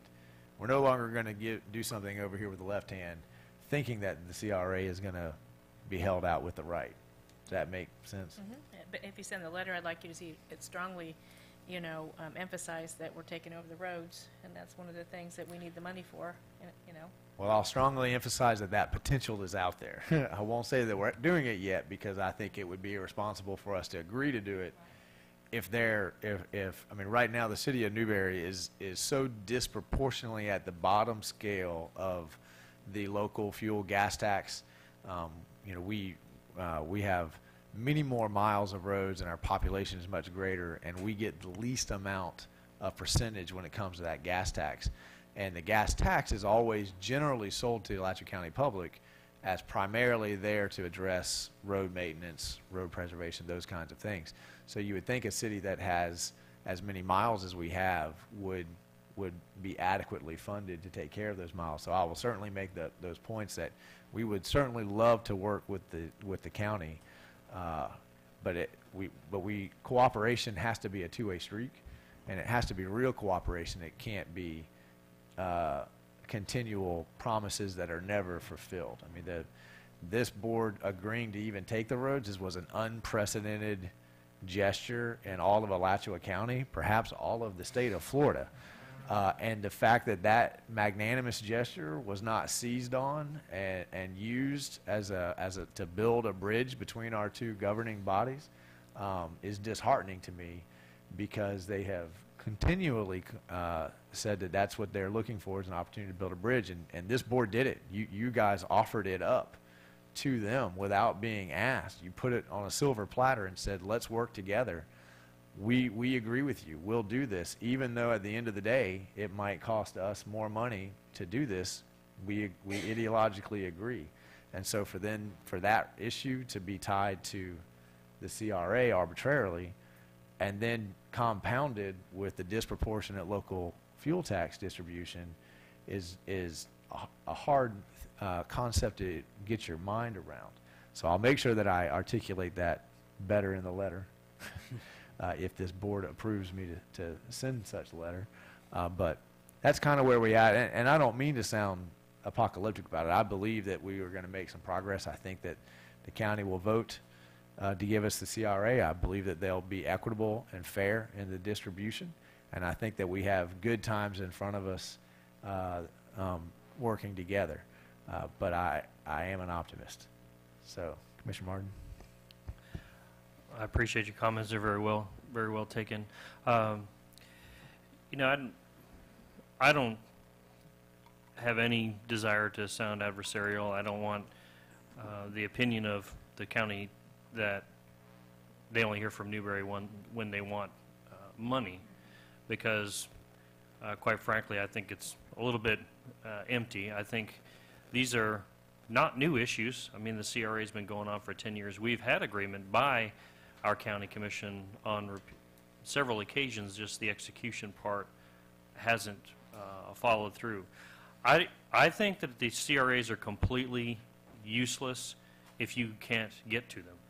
So the road to me is somewhat, definitely more of a priority. I'm fine walking away from the CRA issue if it means we can make progress on the roads. The fact that the local distribution of the gas tax hasn't been addressed over every 2 years, which way is it supposed to be, we probably wouldn't be where we are now. I think the disproportionate amounts that we have demonstrated to the county could have been caught a long time ago had that been. So I think that's also a very big issue for me, is making sure that every 2 years there's a review. Because the way I look at it, Newberry is not the only one that would benefit from this. So it's not as if we're just wanting everything for ourselves. And in 10 years, we may not be where we are, and another city may be able to benefit from it. So I think it's worth the conversation. But to go back to the original statement, the CRA is not as important to me as a local gas tax distribution, because, again, if you can't get to the CRA, then it's pointless. And before I go to Commissioner Call, for the folks at home, I'm sorry, I apologize. I should have given a real quick summary of what a CRA is, if you don't know. A community redevelopment agency is basically you agree on a section of land, and the taxes stay stagnant. And as the taxable value increases, the county puts aside a portion of the increase, and the city puts aside a portion of the increase. So we have just as much skin in the game as Alachua County does, and then to use that money to beautify the area and make the area nicer so that everybody's property values continue to increase. So all the CRA does is help a municipality grow, and it increases the municipality's property value, which I feel bad that I have to remind this, but Newberry is in Alachua County, so that would also increase Alachua County's value. So it's good for the county, it's good for the city, it's good for everybody, and Newberry puts just as much skin in the game of a CRA as the county does. We both put in an equal portion or some portion of the increase in the taxable value. So everything stays the same. So it costs us a little bit of money to do the CRA too, but it's an eye to the future, and the idea is to redevelop and beautify as you go, which will bring in more business and more residents. So I apologize if that was if you already knew that, but I wanted to make sure we were all on the same page. Commissioner Coleman? Yeah, I don't want to sound controversial either. But instead of cut and bake, I think we need to bring shit back home, back to ports where I'm at, and cut our losses. The CRA, the reduction of the parcels now has really made it where it's just, to me, you can't get to the CRA, like Commissioner Martin's saying. And with the reduction of the parcels of the land that I thought we were actually starting with, or we did, 10 years ago, I'm just, let's bring the ship home, guys. Let's quit spending staff time and money on this. The letter, I understand, hey, shot in the dark, but let's concentrate on this fuel tax mostly. So. And you won't spend any time on me writing a letter. I don't get overtime, so No, you can waste my time. That's true. Right? Yeah. Other questions, comments, direction from the dais? All right, do I have a head nod in favor? Do we need a vote on the head nods on the letter? Let's have a vote. So let's have a motion, and then we'll open up public comment. Do I have a motion to approve the transmitted letter by Commissioner Martin, a second by Commissioner Coleman? Does the public have any comment on the CRA, on our submitting a letter to the county, putting the ball in their court, saying, hey, this thing is done, let's move forward? Hearing none, all those in favor signify by saying aye. Aye. Motion passed unanimously. Mike, you want to give us, I know we've kind of dabbled into the local option fuel tax update already. Thank you, Mr. Mayor. I'm going to grab the clicker.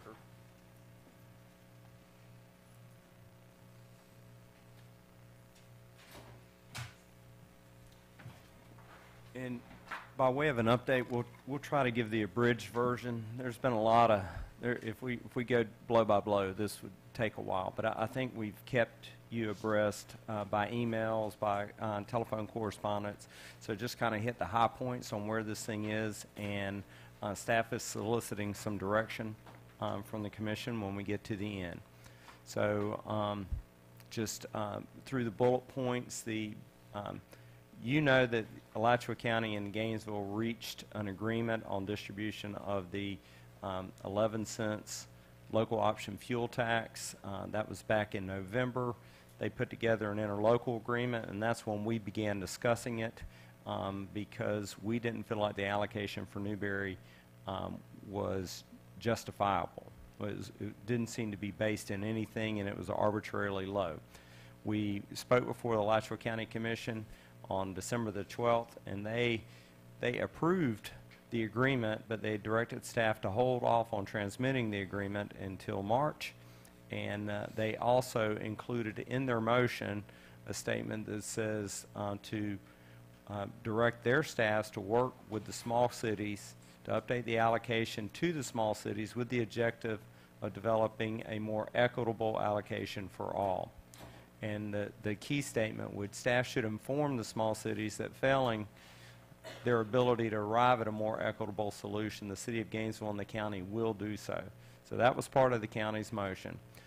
So we took that as direction to start working with the other communities. We've met with them twice. City of Gainesville considered the motion on January the 18th, not January the question mark, but actually it was the 18th. Someone didn't proof their PowerPoint. And they continue the item until February the 15th at our request. And they encouraged the small cities, the other cities, to meet to develop this equitable distribution. We met twice. We developed 3 scenarios, and only 3, Scenario 1 is the only one that's kind of in keeping with the direction given by Alachua County and the City of Gainesville, which is we're not giving up any of our percentages, but you can reallocate the 9.2 that we've set aside for small cities. So what we did with that, and under the scenario, if we were looking at population and road miles maintained, the average of that, which is consistently in history how we determined those gas tax splits, the Alachua, High Springs, and Newberry were falling short, and Archer, Hawthorne, La Crosse, Micanopy, and Waldo were making to the good. So if we if we use the population and road miles average to determine who should get what, Alachua, High Springs, and Newberry would see a funding increase. The other cities would see a funding decrease, and those decreases would be fairly significant. So we proposed, Alachua, High Springs, and Newberry proposed that we do a 6-year step-in. We're year 1, there'd be no change in funding, and then there would be a 20% change in the difference between where they currently are and where they ought to be using road miles and population. So that was scenario 1, but again, it results in a significant reduction in funding for those 5 small cities. And here's what it looks like. Scenario 1, if you look at it on a funding per capita basis, the first column shows what the current allocation shows, and you can see a range on a funding per person. Alachua is the low at $23 per person, and Micanopy is high at $183 per person, which is 9 times greater. With the scenario 1 funding, that difference, that range goes from $31 to $89, which is a factor of 3. So we've gone from a factor of 9 to a factor of 3. We see scenario 1 as being much more equitable. If you look at it on the road miles basis, which is the third column, the range goes from $2,200 per mile to $24,000 per mile, Newberry being on the low end of the scale, and that's a factor of approximately 12. Under scenario 1, that ratio changes from $3,600 per mile to $12,000 per mile, about a factor of 4. So we see the scenario 1 as really lowering the gap in the ranges. We also looked at a scenario 2, which held those 5 small cities. It froze their allocations, but it increased Alachua, High Springs, and Newberry to what their fair share should be of the 9.2%. And that, it took about $258,000 to do that, and in scenario 2, the whole $258,000 is split between Alachua County and Gainesville. Now, both boards have indicated they weren't interested in this scenario, but we did the math to kind of show them the impact. The impact to them is essentially $130,000 out of $5 and $6 million, or about 1%. And the thought being, now that you could see it, now that they could see the financial impact, it might not be as unpalatable as when we were just guessing what the impact would be. And here's what the scenario 2 does for those ranges. It doesn't close them as much as scenario 1 did. You can see that the per capita funding goes from 31 to 183, which is a factor of 6, and the road miles goes from 4,400 to 24,000, again a factor of 6. So not as effective at closing the range as scenario 1. Final scenario is we take that $258,000 difference that it takes to make Alachua, High Springs, and Newberry whole, and we break it into thirds. Gainesville picks up a third, Alachua County picks up a third, and those 5 small cities pick up the remaining third. Again, Gainesville and Alachua County have said we're not doing it, but we're showing them the math. And this is how it plays out in a funding of dollars per capita and dollars per road mile. The ranges get a little tighter, 5 to 1 on the per capita and 4.5 to 1 on the road mile scenario. So, so that's our recommendation is, after looking at all that, and ultimately the small cities, the staffs have met, and there's an understanding of the fairness issue, but there's not buy-in to any of the scenarios. As you know, the city of Hawthorne transmitted a letter intended for the county commission to say, we need 2 more years to study this. And I want the commission to know that from staff's perspective, 2 years means 3 years, because this doesn't become effective until a year from now. That's one item. Item 2 is that whereas Gainesville and Alachua County really do look a little different from the other 8 cities because of the way they maintain roads and their road inventory, a mass transit system in Gainesville, different things like that. The rest of us 8 cities look very, very similar in terms of population road miles. Our roads are all local streets. None of us have collectors. None of us have arterial type roads. So the analysis likely isn't as complex as we want to make it out to be. I'd also point out that in the last decade, all the small cities have had a chance to agree to an apportioning of a road tax through the surtax, the proposed surtax. Every time that's come forward, all the small cities have agreed to the average of population and road miles as being the fair split. So we have that as kind of a precedent. So staff's recommendation based upon all of that is to transmit a letter to, I wonder if I got this backwards, I do, for the mayor to transmit a letter to communicate the following to Alachua County Board of County Commissioners and the Gainesville City Commission. Item 1 would request that the proposed interlocal agreement be approved to include scenarios 1, 2, or 3, and staff recommends scenario 1. To request that Newberry be added as a signature party to the proposed interlocal agreement, either now or in the future. The Florida statute that governs this requires that at minimum, Alachua County and the city, all of the cities collectively that compose more than 50% of the population in the county, be signature parties. Well, that's Gainesville. So at minimum, it has to be Alachua County and Gainesville. It doesn't preclude any other cities from being party to the agreement. There's been an unwillingness by both Gainesville and Alachua County to make this decision. They don't really feel like it's their decision to make.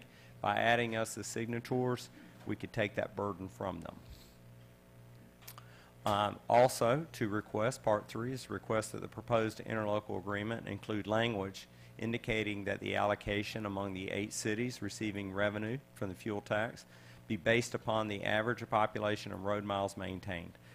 Staff recommends that as a manner of posterity, so that 30 years from now, we don't have some disagreement about how those allocations were determined. It is written right into the interlocal agreement, and we'll know how it was arrived at. And as a final suggestion, recommendation, staff requests that the proposed interlocal agreement include language indicating that the allocation percentages of the fuel tax revenues be revisited at least every 2 years in a public meeting, which is consistent with Florida Statute 336.025, with written requests being specifically provided to the 8 other cities receiving funding for the fuel tax. Now, oftentimes staff will tell you shouldn't be redundant with what you put in agreements. If it says it one place, don't say it again. But in this instance, just because it's said in Florida statute, staff still recommends that it go into the interlocal. Our rationale for that is this language has been in the statute for 20 years, and no one has ever done it. Alachua County has never revisited this every 2 years because we're always looking at the interlocal and not at the Florida statute. So we think that future generations of city managers and staffs will look at the interlocal and not the Florida statute, and if it's written in the interlocal, that they will comply with that. So that concludes staff recommendation that we transmit a letter with those 4 recommendations. Just so the commission is aware, I spoke at length with Mayor Surrency from Hawthorne today about his letter and his request that Newberry remove our requests and wait till the next 2-year review. And I simply pointed out to Mayor Surrency that in our scenario 1 suggestion, we have in essence granted that request. And I made a personal commitment to him that if he would support scenario 1, I will continue to work dig up any historical evidence that would show that the 8 remaining municipalities should be receiving smaller pieces of the pie from Gainesville or the county, but that since this doesn't take effect for 1 year, and we've given the first year to all of the cities as nothing changes, there will be no budgetary implications for any of the cities in the county for 2 years, which would in essence give us 2 years to continue to work on seeing if there's other information out there. And absent none, we would have scenario 1 as something that the interlocal agreement of 2012 already predetermined, said that this was how we were going to go about it, our population road miles. He promised me he would sleep on it, but was not willing to come out in support of scenario 1 at this point. I have to applaud staff for the time that they put in on this. It's been huge. I don't think we've actually said it, but Mike, can you tell folks what's the actual number difference? How much is Newberry receiving in the gas tax, and how much, according to our calculations, should be? I know we've looked at a lot of numbers there, but what's the differential? And you can look at it 2 ways. When we first looked at it, we looked at just the average of road miles and population purely. And the city of Newberry is receiving 150,000, and we think that if we only look at the average of population and road miles, we'd be due 450,000. So Gainesville, when we were meeting with them, so that's a 200% differential. In meeting with the county staff and Gainesville staff, they pointed out some things about both Gainesville and the way they do transportation and Alachua County that merits some special consideration, which I agree with. I buy into that. And so they said, look, you only have 9.2% to deal with. I don't dispute that 9.2% is the wrong number.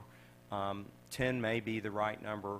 The arbitrator that met with Alachua County and Gainesville said it should be 8%.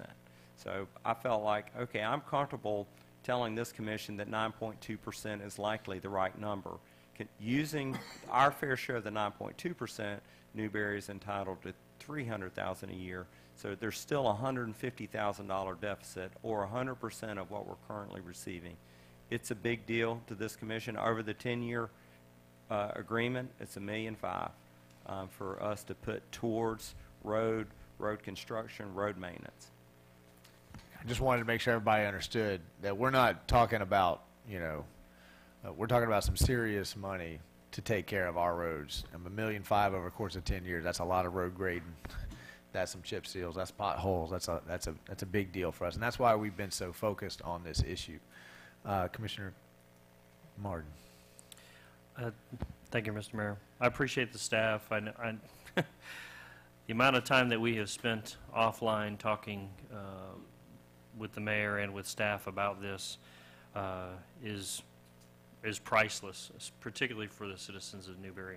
So I definitely applaud your effort. From my conversations with both entities, I feel as if we have done our best at taking feedback from the city, the city of Gainesville, the other cities in the county. I feel like this is the cleanest variation of the formula. Just because we're benefiting now, we're A, not the only ones that are benefiting, and 2, that doesn't mean that we are going to be benefiting later on. It's agreement on the formula, the chips kind of fall where they may. So I think this is the cleanest way to go. I think this also best meets the county's direction as set forth by them in that original postponement of giving any actual vote one way or the other. And I think this also really fulfills an obligation to help the county with the roads. If we can get the gas tax allocation straight, I think we have a much better appetite to facilitate actually doing the roads.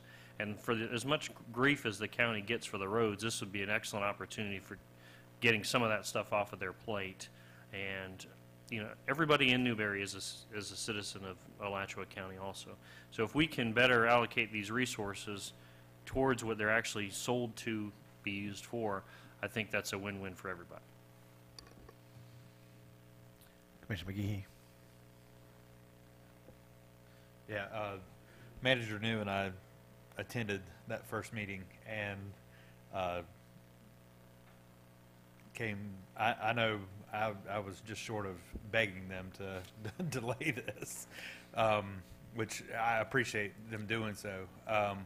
The one thing that concerns me on the recommendations is the second line, the request that Newberry be added as a signing party. I know that I believe it was Commissioner Cornell and Commissioner Hutchison both were saying that, you know, this had been about 2 years in the making. They had gone through an arbitrator. If we were to become a signing party and it was to go to arbitration, what expenses are we looking at on top of, you know, I mean, would that be outside the purview of our attorney's contract? Or I don't want to get locked into this. It goes to arbitration and then we end up spending all, you know. Yeah, my read of the attorney's contract is it's definitely. Now, Mr. Mayor, I would say that by being a signator to the contract doesn't necessarily mean that if there's a dispute that we would be party to the dispute. Okay. As you recall, the whole way through, because we've been knocking on the door for 3 years, and the whole way through the county commission told us, as soon as we get through with Gainesville, you'll have your time. And then they were just in a hurry and said, we just don't have time, Newberry, sorry. It was kind of the answer we were getting. I think that if there's a dispute between the two primary parties, I figured we'd take the same role, that they're going to hash theirs out, and then we'll come in and work between the small cities. So I think that the chances of us getting in a dispute are really, it could just be as 50-50 that it'd be between them or that we might be engaged in that. But, you know, our scenario now, our option now, if we were to exercise it, would be to appeal, and we'll have legal costs associated with an appeal. I'm not suggesting that you would appeal, but our remedy, if we're a party, is mediation. Our remedy, if we're not a party, is appeal. They And then both you're have leaving it up to- they both have costs associated with them. Okay, all right. Okay, I just wanted to, that was just, I agree, I like option one. I know that you know, there are some smaller cities that are, you know, to put it frankly, are depending on that gas tax money to, you know, to fill out their budget. And, you know, but I didn't get elected to, you know, to represent them. I represent the citizens of Newberry, and if we're losing, you know, 100% of what we should be getting, you know, we need to start making some moves, you know, toward righting that and making us whole. So I agree with the step in. I don't want to delay this. I don't think this commission's ever, well, not that I can think of. We don't kick cans down the road. So I just I don't want to start doing that now. I mean, this is too big of an issue, especially with, you know, if we're going to be taking on even more roads. So I'm fully in support of scenario one. And just for clarity's sake, I would say that a 6-year step-in process on something that doesn't start for a year, in essence, gives every other municipality 7 years to adjust this. This is not pulling the rug out from anybody in year one. Commissioner Martin, then Commissioner Coleman. Well, I think that talks a little bit about taking the feedback and the direction from the county. But to piggyback on what Commissioner McGee was saying, there's no reason why, if we are attributing this much and we're, you know, here, that we shouldn't take some ownership in the decision process. If we are at the table, it also allows us to shoulder some of the burden and some of the ire that the county and or the city of Gainesville would actually get from talking about this, because we'll be there, we'll be part of the discussions, and again, we're taking some of the ownership of its fate along the way too. So I think it's a way of us doing our part also. Commissioner Coleman and then Commissioner Glanzer. And I agree with option one. I mean, we're being very generous to the other municipalities with a 6-year step in here. The way I look at this is, for years, we've been subsidizing all these other cities with what we've had there. We don't need to mess with Gainesville or Alachua County on this. They need, I mean, honestly, they need all they can get right now. I hate it with our sister cities and all that, but I'm going to echo Commissioner Jason here on the, you know, I'm here to represent Newberry and our citizens, and we've been subsidizing for quite a while. And then the other thing, which I had just learned, that arbitrator said 8%. I mean, they're being really generous to hold the 9.6 or 9.2, and not change it down to 8. So I don't want to mess with games. I don't like option 2 or 3. Let's hold fast with I'm asking all y'all to hold fast with option 1. Commissioner Lancer. I agree on option 1 too. And I do understand that Alachua County and Gainesville has a much greater responsibility on their roads than we do, so it's not apples to apples. I mean, they've got rapid transit to take care of and all that. But also, I wanted to ask, this is a 10-year commitment, and so even if we're going to review it every 2 years, does that mean we can change it? It could change? Okay, so it could. All right, and the 9.2 I get as well.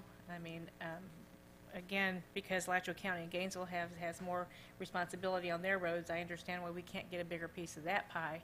But of the 9.2%, I absolutely want the most we can get. And if option 1 is going to get us the most we can get, then I would agree on that, as long as we can revisit it every 2 years. As Manager New alluded to, and I think Commissioner Martin was speaking to as well, we're in this situation because no one has reviewed it for every 2 years. So the whole idea is you agree on a formula of road miles and population, then every 2 years you account for growth. The city of Alachua and the city of High Springs are also underfunded in the gas tax distribution, and if you look at growth patterns in the county, well, we're kind of the 3 cities that have experienced the most growth, and no one has come back to this formula. There is no formula. They just did something in 1983 that we haven't been able to ascertain. But we know that in 2012, there was an agreement that these kinds of things should be based on road miles and population. So to Commissioner Martin's point, you know, we agree on the formula.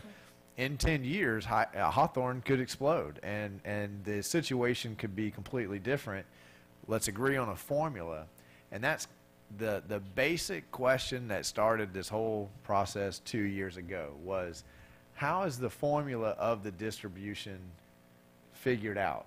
So when other cities say, well, we need to go after a bigger piece from Gainesville or Alachua County, my response is, we can certainly look at that, but it doesn't answer the question of how is the percentage, even if they were going to agree to 10%, 11%, I still have the same question that started this process. How do we decide a formula for an equitable distribution of whatever the percentage is? I will tell you that all 12 commissioners from the county and the city of Gainesville feel very much like they have gone to bat and sacrificed in order to keep the 9.2. They feel very strongly about that. Every conversation I've had with every single one of them have had to start off with, we're seeking the formula. We're not after anybody's money yet. We're just seeking the formula. I can also tell you that I think it's unlikely that anyone at this stage of the game is going to enter into a conversation about adding Newberry or any other city at the table. I think that's a good conversation for us to have at the 2-year renewal mark. But one of the hard things to understand is that everybody's kind of coming to this conversation at different stages. And so Newberry, we've been very engaged in it for 2 years. Alachua and Gainesville have been in hostile negotiations that have needed arbitration at points in order to get to the end. So when the manager says that they are eager to be over with this conversation, that's an understatement. They've done their negotiations and they're ready to move on.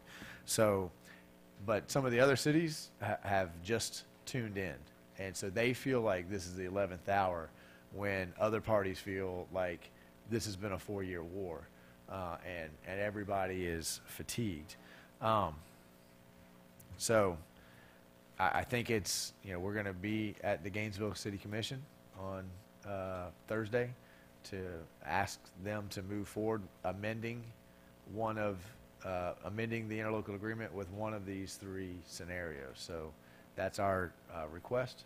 And are you asking, and we need a motion to submit the letter? Yes, sir. If you have a motion from Commissioner Martin to submit a letter, seconded by Commissioner McGehee. Any other questions or comments from the dais about the gas tax distribution? One of the pitfalls of being so far in the weeds is that I'm not sure if I've done a good enough job summarizing the issue, if I've gotten too deep into it. Is there any questions or comments from the public on the distribution of the local gas tax?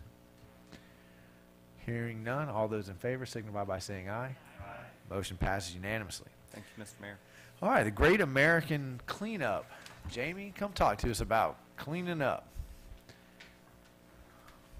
It's that time of year again. It's that time. As you're aware, every spring we participate in Keep Alachua County Beautiful Great American Cleanup. What we're asking the commission to proclaim and identify is March 24th, 2018 as the Great American Cleanup Day in Newberry. Some of the times and locations, what we're proposing is similar to years past. Litter and tire roundup, Friday, March 23rd, 7 a.m. to 5:30 p.m.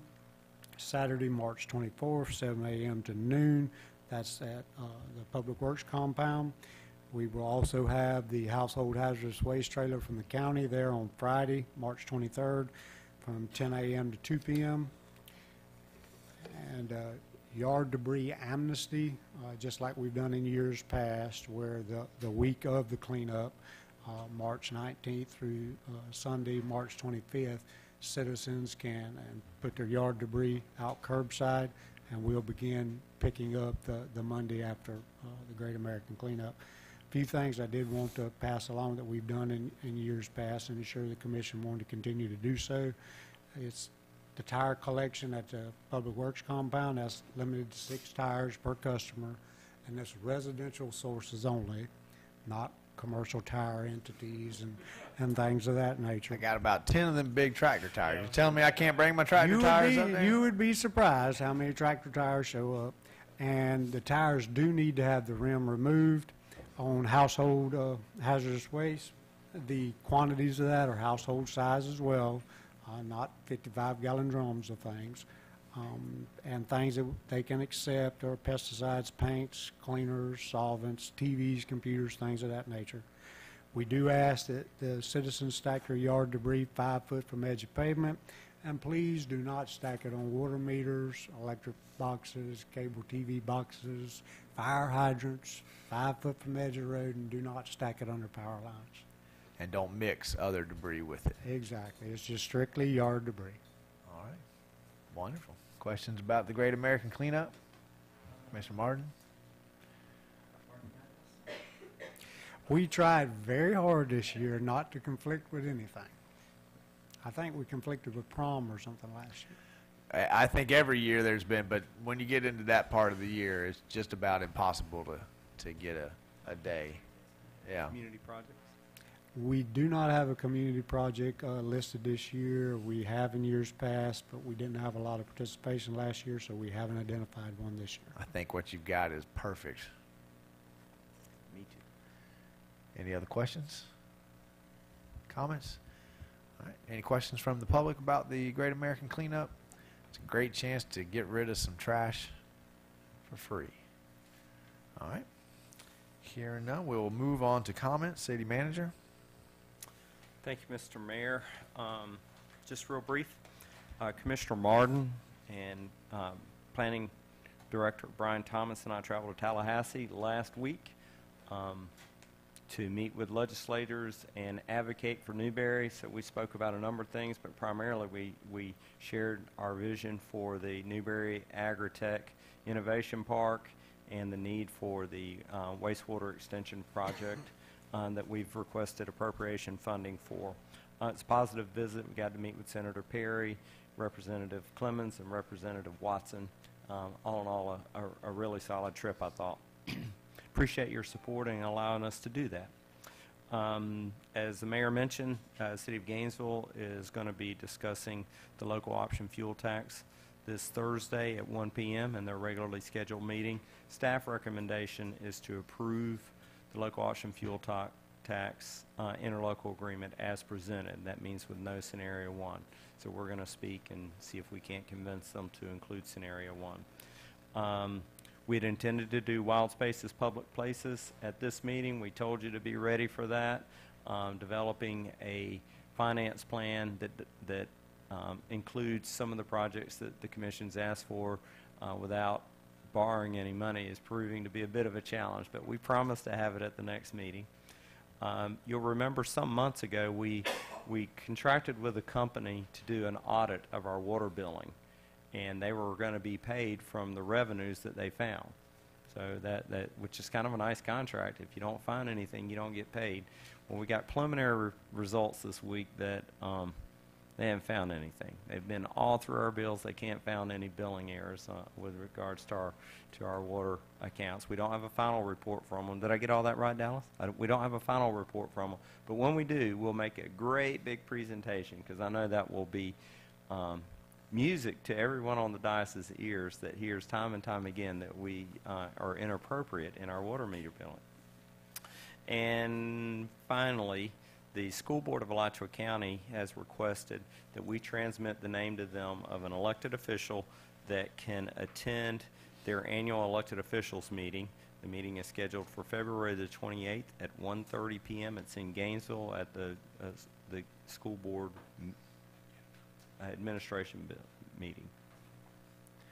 Commissioner Martin has been our liaison with the school board, but seems like when we talked about those staff, he had a conflict. Yeah, This is or is not the concurrency meeting? That's the one I usually do attend. Is it the same? I believe concurrency is a primary topic on the agenda, but they call it their annual elected officials meeting. Okay. I'm available to go if it's the pleasure of the commission. I would say Commissioner Martin and then Commissioner Joy as a backup in case you have something that, if you're able to. So you look at your schedule, let us know. Okay. One of you guys will attend. Thank you. Well, yeah, thank you, Mr. Mayor. That concludes my comments. All right. Thank you. City Attorney? Madam Clerk? Okay, I'll give you an update on Please do. the election. Qualifying started today at noon, and Mr. Walt Boyer qualified for group number 2. Our qualifying will go through Thursday, February 22nd at noon. I will caution you, if you are interested in qualifying, to go ahead and submit file your DSDE 9, and that is your designation of a treasurer, and your depository with me. Because if you come in at noon on Thursday, January 22nd, to do that, you're not going to be able to qualify, because it will not be enough. That's not qualifying, that is just the first step. I will stamp it, and then you can go and, the second step would be opening your account. So, that's all that I have right now. We'll have another meeting, and we'll go through the closing of the books and. Thank you, Madam Clerk. If you're thinking about qualifying, come in and talk to Miss Judy ASAP. As I tell my students, it's never good to wait until the deadline. Come in and find out what you have to do. Get it done ahead of time. That way, if you make a mistake, there's time to rectify it. If you wait till 11:55 and you've done something wrong, that paperwork could be invalidated, and you got to wait till next year. So Ms. Judy's very nice. She'll walk you through the entire process, but give her a chance to do that and make sure everybody picked up. Qualifying ends at noon next Thursday, not this Thursday, the next one at noon. So City Hall doesn't close till 6, but qualifying is over at noon. All right? That was all, Madam Clerk? Yes? Thank you, ma'am. Commissioner Coleman. This past week, had the pleasure to go to Newberryan High School and watch all those kids signing their commitments to further their education and their academics. That was just, they did a really good job there. And to add to that, I got to go that afternoon to the Buoltz one and watch my son sign his D1 scholarship. So I'm elated, and go Trojans. Congratulations. Go Troy. Thank you, Commissioner Cole. Commissioner McGehee. Yeah. 2 weeks ago, Saturday, not last Saturday, but Saturday before, Newberry RC Park had their Super Cup. Really great turnout. I know that they were kind of worried with all the rain they had the night before, but it was very well attended. I heard a lot of positive comments from those guys. There was actually a blog that was written by the sponsors, and they were making mention of that being one of the premier RC tracks, you know, in Florida. So that was really kind of cool to see. This weekend out at Champions Park, there is 90 softball teams, I believe, playing. So just a heads up to all the businesses around town. There's going to be a lot of people in town. I received something in an email today from the school board of Alachua County asking about a facility survey. It has to do with the half-cent sales tax that they're going to try to pass. It's going to be on the ballot this fall. They've gone around and talked to shareholders, you know, parents of kids, and you know they've got a big backlog of maintenance issues. At that meeting, I was the only one that stood up and spoke, and I don't think I wasn't the guy that was rah-rah, I'm all excited about this, but it looks like if you put environment or kids on an amendment, you know, in Alachua County, 9 times out of 10 it's going to pass. So what I'm asking people to do, 10 out of 10. Well, every once in a while, might not. What I'm asking people to do is, and one of the suggestions that I had was that if this thing is going to pass, I would really like to see the language include setting aside a percentage for a capital improvement plan. Because if we just keep putting a Band-Aid on it, you're never going to fix the problem. I know that they're saying, well, this is just going to do enough to fund what we need to do. But what happens is, you know, the 8 years or 10 years goes by, and well, we'll just do another half-cent sales tax, and we'll do another, and we'll do another, and I think that's irresponsible. That's one of the things I'm proud of that we've done is implemented a CIP. I actually asked them about it. You know, they have to every 5 years submit a CIP to the state, and I said, well, do you guys fund it? Well, no, it doesn't get funded. So this would be a way for the citizens to kind of force their hand and make them fund it. It might not be at the level that they need to be, but at least it's something. So I'm just asking, if you get that, if you have kids that are in school, you're going to get one of those surveys, and just ask for you, if you're going to take the time to fill it out, that be one of the suggestions that is made. And then one last thing, the other night in one of our neighborhoods, we had a issue with a lift station, and there were some people that were pretty upset about it. It was taken care of, but you know,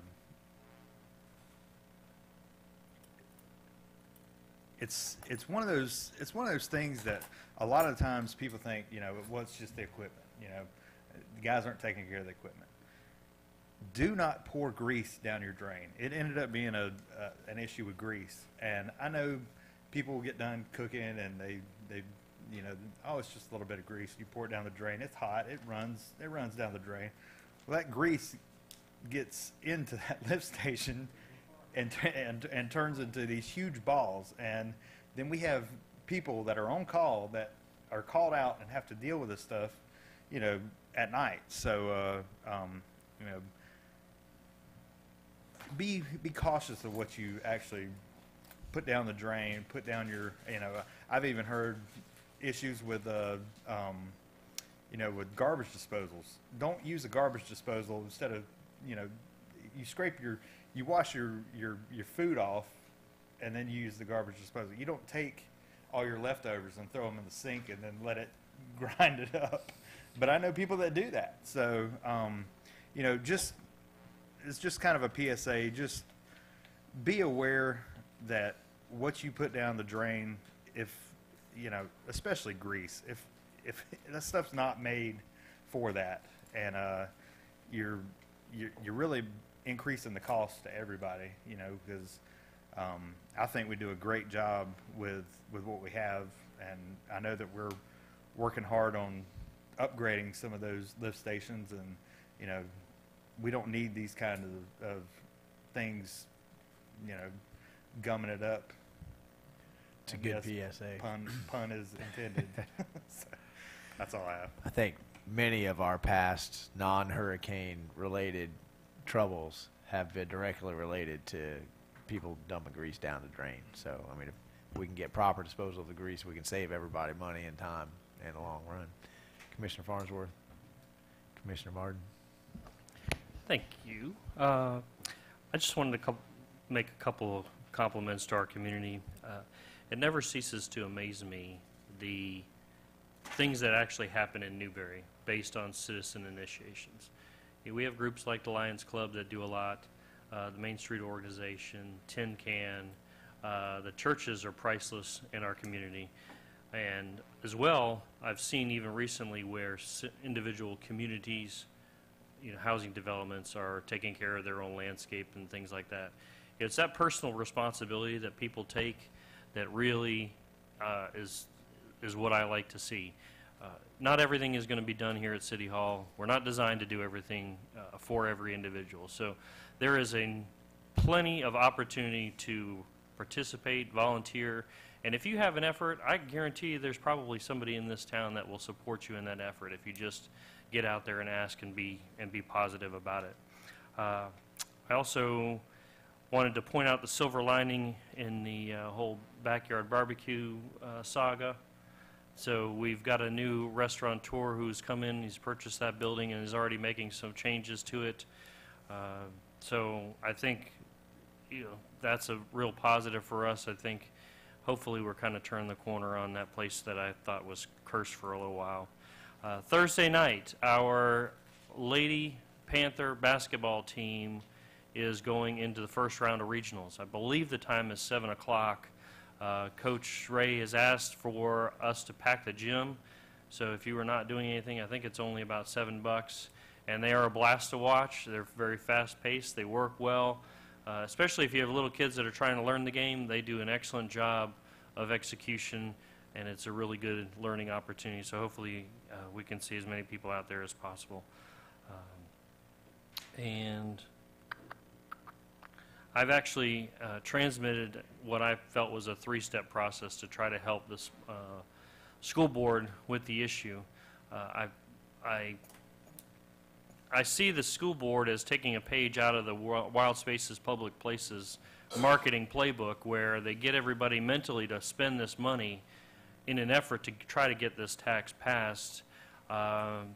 Admittedly, I haven't looked at the school board books, but I feel there's probably some opportunity there for them to do a little bit better and sharpen their pencil a little bit on some of the facilities and maintenance things that they do. If anybody's interested in what I had transmitted to the SBAC, then I'd be happy to let you know. Just get in touch with me. Thanks. I just want to say Happy Valentine's Day. And on that note, talking about organizations, the Lions Club this past Saturday held a community Valentine's Day dance, and it was just spectacular. I couldn't believe it was in Newberry. They decorated so nicely, and especially coming from about 7 years ago, the Lions Club they were going extinct. There was about 2 members left, and they were talking about disbanding after you heard tonight 75 years of being here. So I'm just so happy to see them roaring back to what they are now, and I hope the community will support all of their activities. And I might add that I was the first woman member to join them back in the 80s. So. Pun intended, yes. Roaring back. Roaring back, yes, that was fun. So anyway, congratulations to them, and that's all I have. Thanks. All right, thank you. I want to echo Commissioner Coleman's. I was at the signing at Newberry High School, and it truly was awesome. The stage was full of kids. We had our very first fencer go on to college on a fencing scholarship. That's pretty cool. We had our very first female volleyball player sign at a Ivy League school. Of course, we had some football players that we sent on. We normally do, and we had our very first 2 golfers go on and get a scholarship to play golf at the next level. So it's always great to see young people continue athletics, but what's even better is to know that they're going to get some help continuing in their education, because that's where it's really going to pay off for them. So it was a cool day. I also want to remind everybody I won't be here at the next meeting, so Commissioner Martin, you'll be taking reins. I'll be up in Washington, D.C., trying to lobby for municipal power issues here for Newberry. I also wanted to announce the dates of the candidate meet and greets. Last year, we started to try to use our political season as a way to get people out to local businesses and spend some money and get all of the candidates into one place at one time, so the resident can do a one-stop shop and meet all the candidates instead of having 6 or 7 or 8 people come knocking on your door. They're still going to do that, but you can come to the Frozen Berry on March 6th from 5 to 7. You can go to Cilantro Tacos March 13th from 5 to 7. The Blend is March 20th from 5 to 7. Glanzer Realty, March 27th from 5 to 7. There will be food, right? And April 3rd will be at the Woodyard Grill. All of those are Tuesday nights, which are historically slow nights in Newberry for these kinds of restaurants. So the idea here is to give people a reason to get out on a Tuesday night, go support a small business, meet the candidates. I'll communicate with everybody as they qualify, or they announce publicly that they want to come in, and remind them of these dates, encourage them to be there. Obviously, not every candidate can be at every single one of them, but they generally do their best. And I'll try to be there to help facilitate and let folks know who are the candidates and get you to where you need to be. So it was a lot of fun last year. I think it was a good tradition. Hopefully we'll keep it going in the future. I want to remind everybody about the local group of young folks who have started the political action committee called Represent Me. Their deadline is coming up. It's February 25th. I apologize for being late. I was actually chauffeuring them to the city of Alachua so they could present this to the Alachua City Commission. They were very well received, as they always have been. So I'll also be on Thursday night with those kids presenting to the City of Gainesville Commission. If you're interested in single-member districts, they're on social media. It's called Represent Me. You can find their page. You can ask them questions. Download the petition. All they're trying to do is give the people of Alachua County a say on the ballot about single-member districts. They're not advocating you say yes or no. They're just asking that people have the chance to say yes or no. Finally, I've accepted the Winland Foundation's Mayor's Challenge for Water Conservation in America.